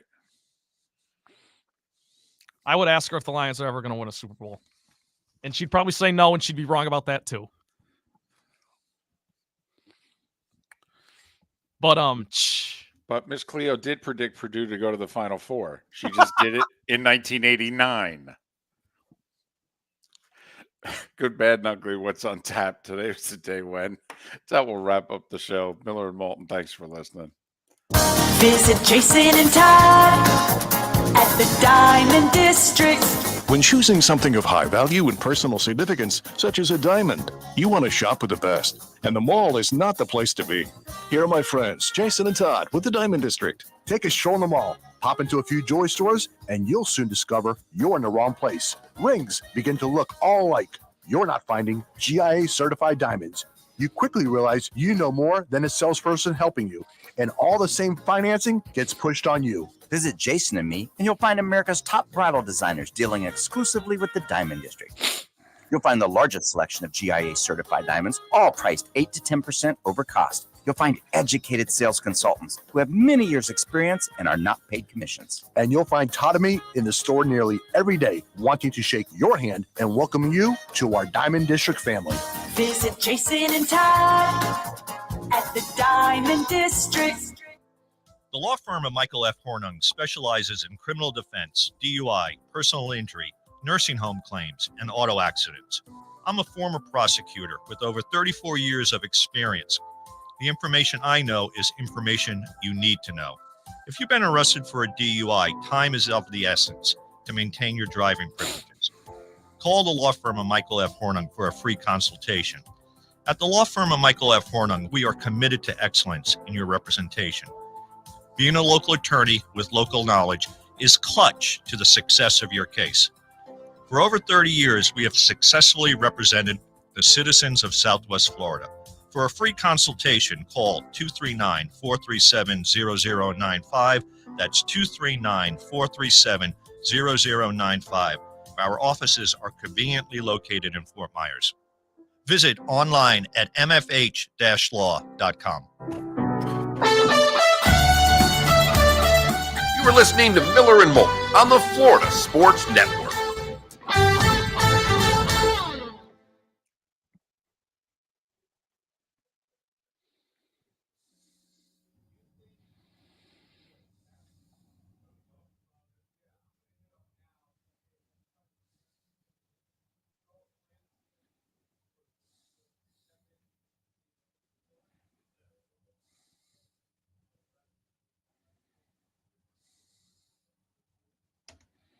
I'm a little surprised Capital One hasn't tried to get Romo and do one with Nance and Romo. Romo's and Skechers commercials. Oh, yeah.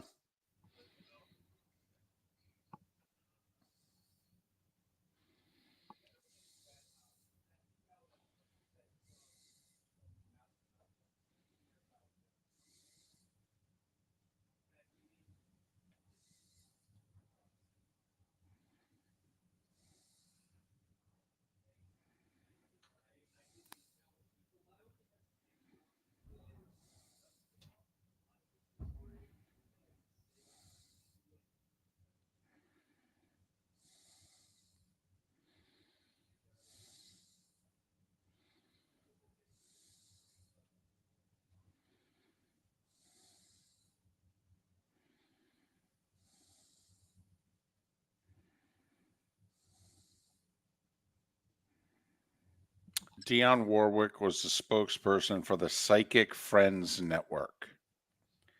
Throughout the 90s, she earned $3 million a year. But the network went out of business in 98.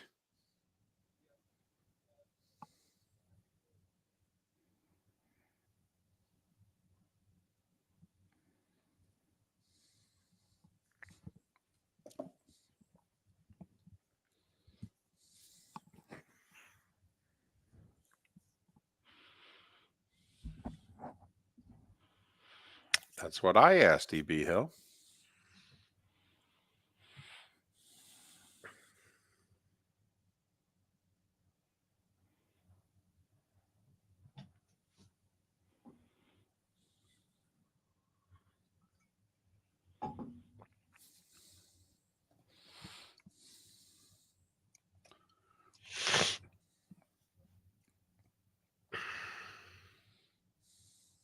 Apparently, she got married to the same dude twice. Miss Cleo or Dionne Warwick? Dionne married this dude, divorced him the next year, got remarried the same year, and then divorced him 8 years later. So the second marriage was better, as is often the case.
Yes.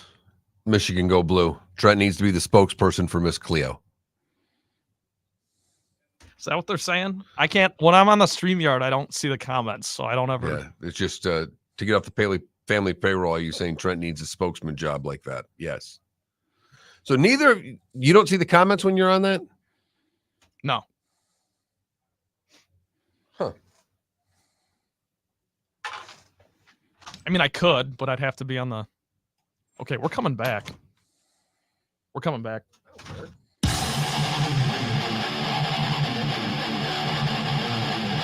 You're listening to Miller and Moulton, exclusively on the Florida Sports Network.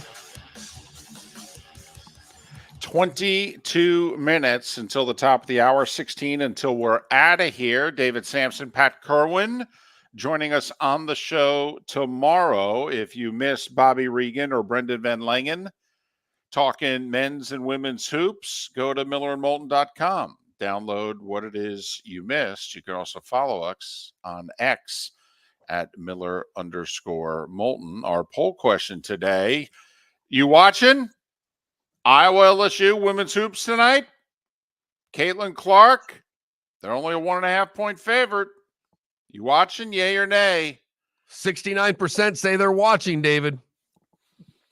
Don't know if that's enough for a record audience. I don't think it is. I think it's got to get between 75 and 80% in order for it to be a record audience. But then again, her phenomenon is not necessarily with a hardcore male sports fan. The phenomenon is with women and the casual viewer who's fascinated by her. So maybe our poll question is not the perfect representative, but that's our poll question.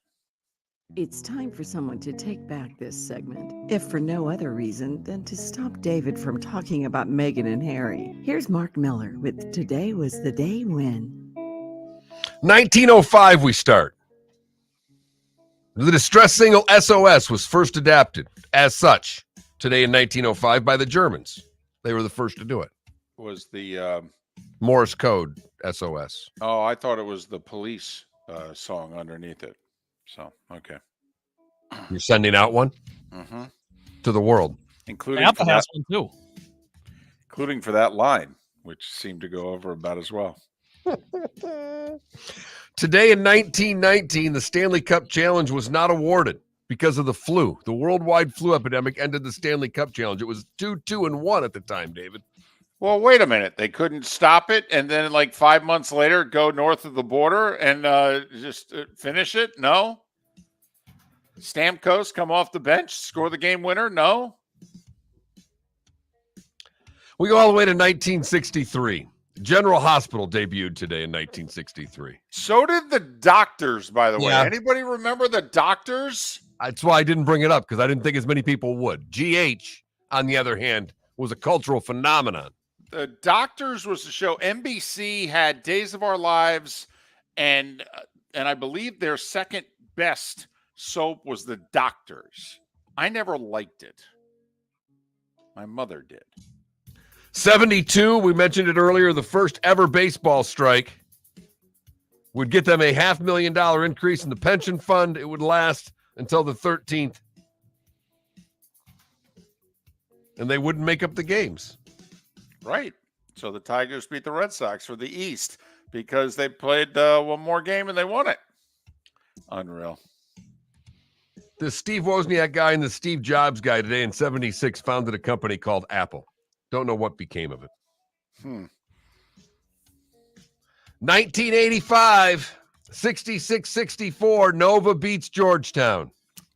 Can we spend a little time on this or no? Are Absolutely. you busy? Okay. I've got nowhere to be for the next 16 minutes. So Nova shot 79% for the game. They missed 6 shots in the game. Game was played at Rupp in Lexington. Georgetown shot 55%. There's a few things here. First off, no three-point shot, even though, you know, the guys for Villanova hit shots from three-point range, but no three-point shot. Villanova shot 27 free throws. Only missed 5. Georgetown shot 8. That doesn't get talked about in that game much.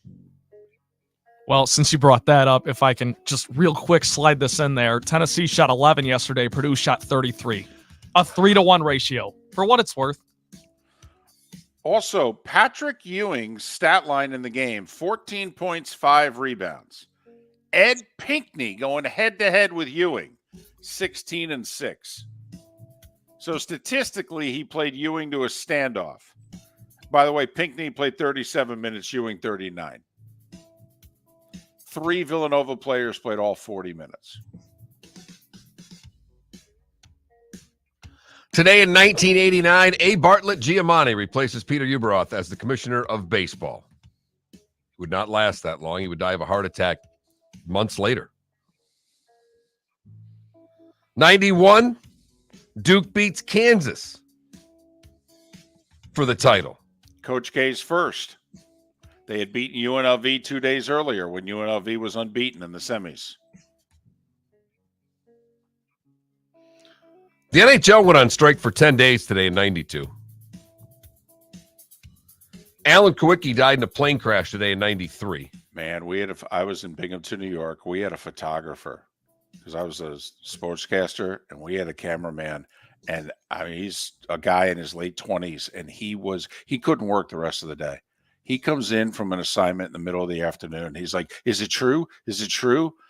And I'm like, "We don't know yet." And I had to tell him the news like a half an hour later. He was editing a story. Somebody had to finish the story to get it on the air in time. He was inconsolable. The Polish Prince is what Alan Kowicki was known as. He had won the NASCAR title the fall previous. Drove the Hooters car, right? Yes, he did. And not only that, he was a college graduate, which is very unusual in NASCAR. Kentucky won their 6th title today in 96, defeating Syracuse. And in 2002, Maryland would beat Indiana for their first title. Bo Schembechler, Phil Niekro, and Rusty Staub all born today. Scott Stevens is 60, Jumbo Elliott and Mark Jackson are 59, and Darren McCarty's 52. What did I miss, David? Marvin Gaye shot and killed by his father today, 40 years ago. A day before his birthday. You've heard folks elsewhere mock Florida is gonna Florida. Well, Mark Miller sees it differently. He calls it the good, the bad, and the ugly. What you got, Mark? Cute little story from Iowa where Emma Linz is a junior. She wrote on the side of a cow that she's raising, prom. Then took it by trailer to her boyfriend's house with a sign that said, I'd have a cow if you said yes. Oh. Did you guys ever do anything like that? No, things like that didn't exist when we were that age. Would you have? No. Proms are a very sensitive subject with me. They are. I had 2 girlfriends break up with me right before 2 proms. Wow. And then they still both wanted to go to the prom. No. That ain't happening. I once almost swapped dates at the dance because of the drama. That would have been smart. None of it caused by me, by the way.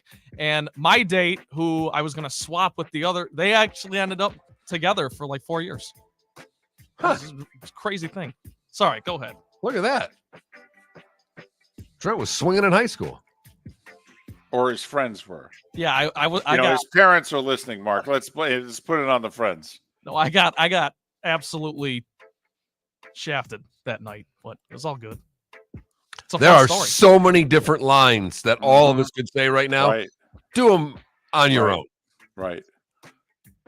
And actually, Trent, I don't think it was you who got shafted. I think it was somebody else. But what he said.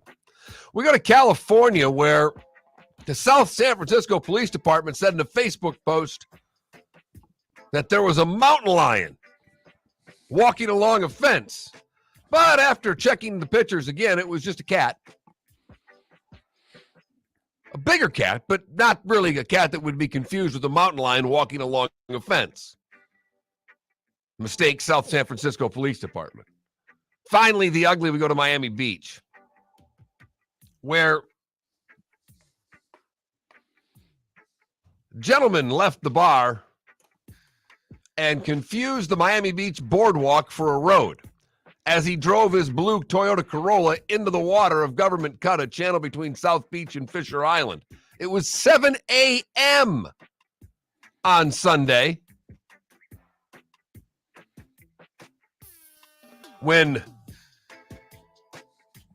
Yesvendi Chavez Dominguez drove the car off the end of the pier into the Atlantic Ocean. He made it out alone. He was wet, without shoes, and failed every sobriety test there was to fail. That is the good, the bad, and the ugly on today, April the 1st, 2024. 14 Major League Baseball games today and tonight. 3 in the afternoon, including both Chicago teams. Cubs home for the Rockies, White Sox home for the Braves. Those games start a little after 2 o'clock. But the Marlins and Rays continue their homestands to start the season, guys. Marlins hosting the Angels at 6:40. Rays hosting the Texas Rangers at 6:50. And that's on FS1. If by chance it's blacked out where you are. So I'm looking here. The 4-0 Yankees are visiting the 3-1 Diamondbacks. Guys, that's a World Series preview. Don't laugh. In fact, I got asked which team is more likely to go to the World Series. Check out the Diamondbacks starting rotation before you answer that question. But we digress. All right. I know you guys may or may not pay attention because, we got the whole women's hoops thing, which we'll get to. But we got a significant night in the NHL. We got 8 games, which is unusual for a Monday, but we're down to 2 weeks left in the season. So we got to get stuff done. Panthers in Toronto. This is their makeup game on the Bruins. They get 2 points. They're tied for first, and they own the tiebreaker. But this is their game in hand on Boston, and they need it, and they're in Toronto. Meanwhile, your guys' team has a tall task tonight. Wings in Tampa, and the Lightning are 8-0-1 in their last 9. Wings got a point, losing a shootout against the Panthers in their last game, which is a big point. They need to, but they have to somehow figure a way to get a point out of this game, as the Flyers, who now hold the last wild card, are hosting the Islanders. A huge game for both. For what it's worth, this is the Rangers game in hand on both the Canes and the Bruins tonight. They have a 3-point lead in the East and for the division title, and they're hosting the Penguins. First time this year, by the way, Pittsburgh comes to New York on April 1st. Unbelievable. Big game for both. You are right. It's very unusual to have that much hockey tonight. Magic hosting the Trailblazers tonight in the association. Has anybody been paying attention to just how much Portland is mailing it in? Well, Orlando's a 15.5-point favorite in the game, if that gives you any idea. Portland lost at Miami by 60 Friday night. 60. 142-82. Do you lay the 15.5 tonight with the Magic? Well, the Magic, best team against the spread in the association this year. They cover 2/3 of the time. They're also still playing for seeding. Yeah, right. which is important. Yes. Knicks lost last night, so they're just a game behind them to be the 4 seed and to get home court advantage in the first round. Okay. Women's hoops. Elite 8 time. 7 o'clock. Iowa. Caitlin Clark. 1.5-point favorite against the defending national champions from LSU, who beat them last year for the title. 7 o'clock, 4-letter network. I'm rooting for Iowa because Kim Mulkey drives me nuts, but I think Kim Mulkey and LSU get it done. I'm the exact opposite. I love Iowa minus 1.5. I am rooting for Kim Mulkey. Really? Yeah. I don't know. I like what she stood up for. Not everything she stands up for, but what she stood up for recently. I think it's big. But I think Iowa. I don't know if they roll, but I like them to cover 1.5. We'll see. On the outrageous outfit scale of 1 to 10. Oh, I love the outfits. All right. Over under 7.5. How do we feel, Mulkey? Oh, way over. She knows how many people are watching this game tonight. She may have lights inside of her jacket tonight. Earrings the size of baseballs. USC UConn. Juju Watkins against Paige Beckers. UConn a 3.5-point favorite. I like USC. I'm with you. In fact, I liked them so much I bet them. I took both dogs. So we're betting LSU and USC tonight? Is that what you're Yes, saying? we are. All right. David Sampson, Pat Kerwin tomorrow. Have a great rest of your April Fool's Day, and thanks for listening to Miller and Moulton. Mark Miller for Molly Maid. Why Molly Maid, you ask? Trust. Moulton was a customer for 15 years.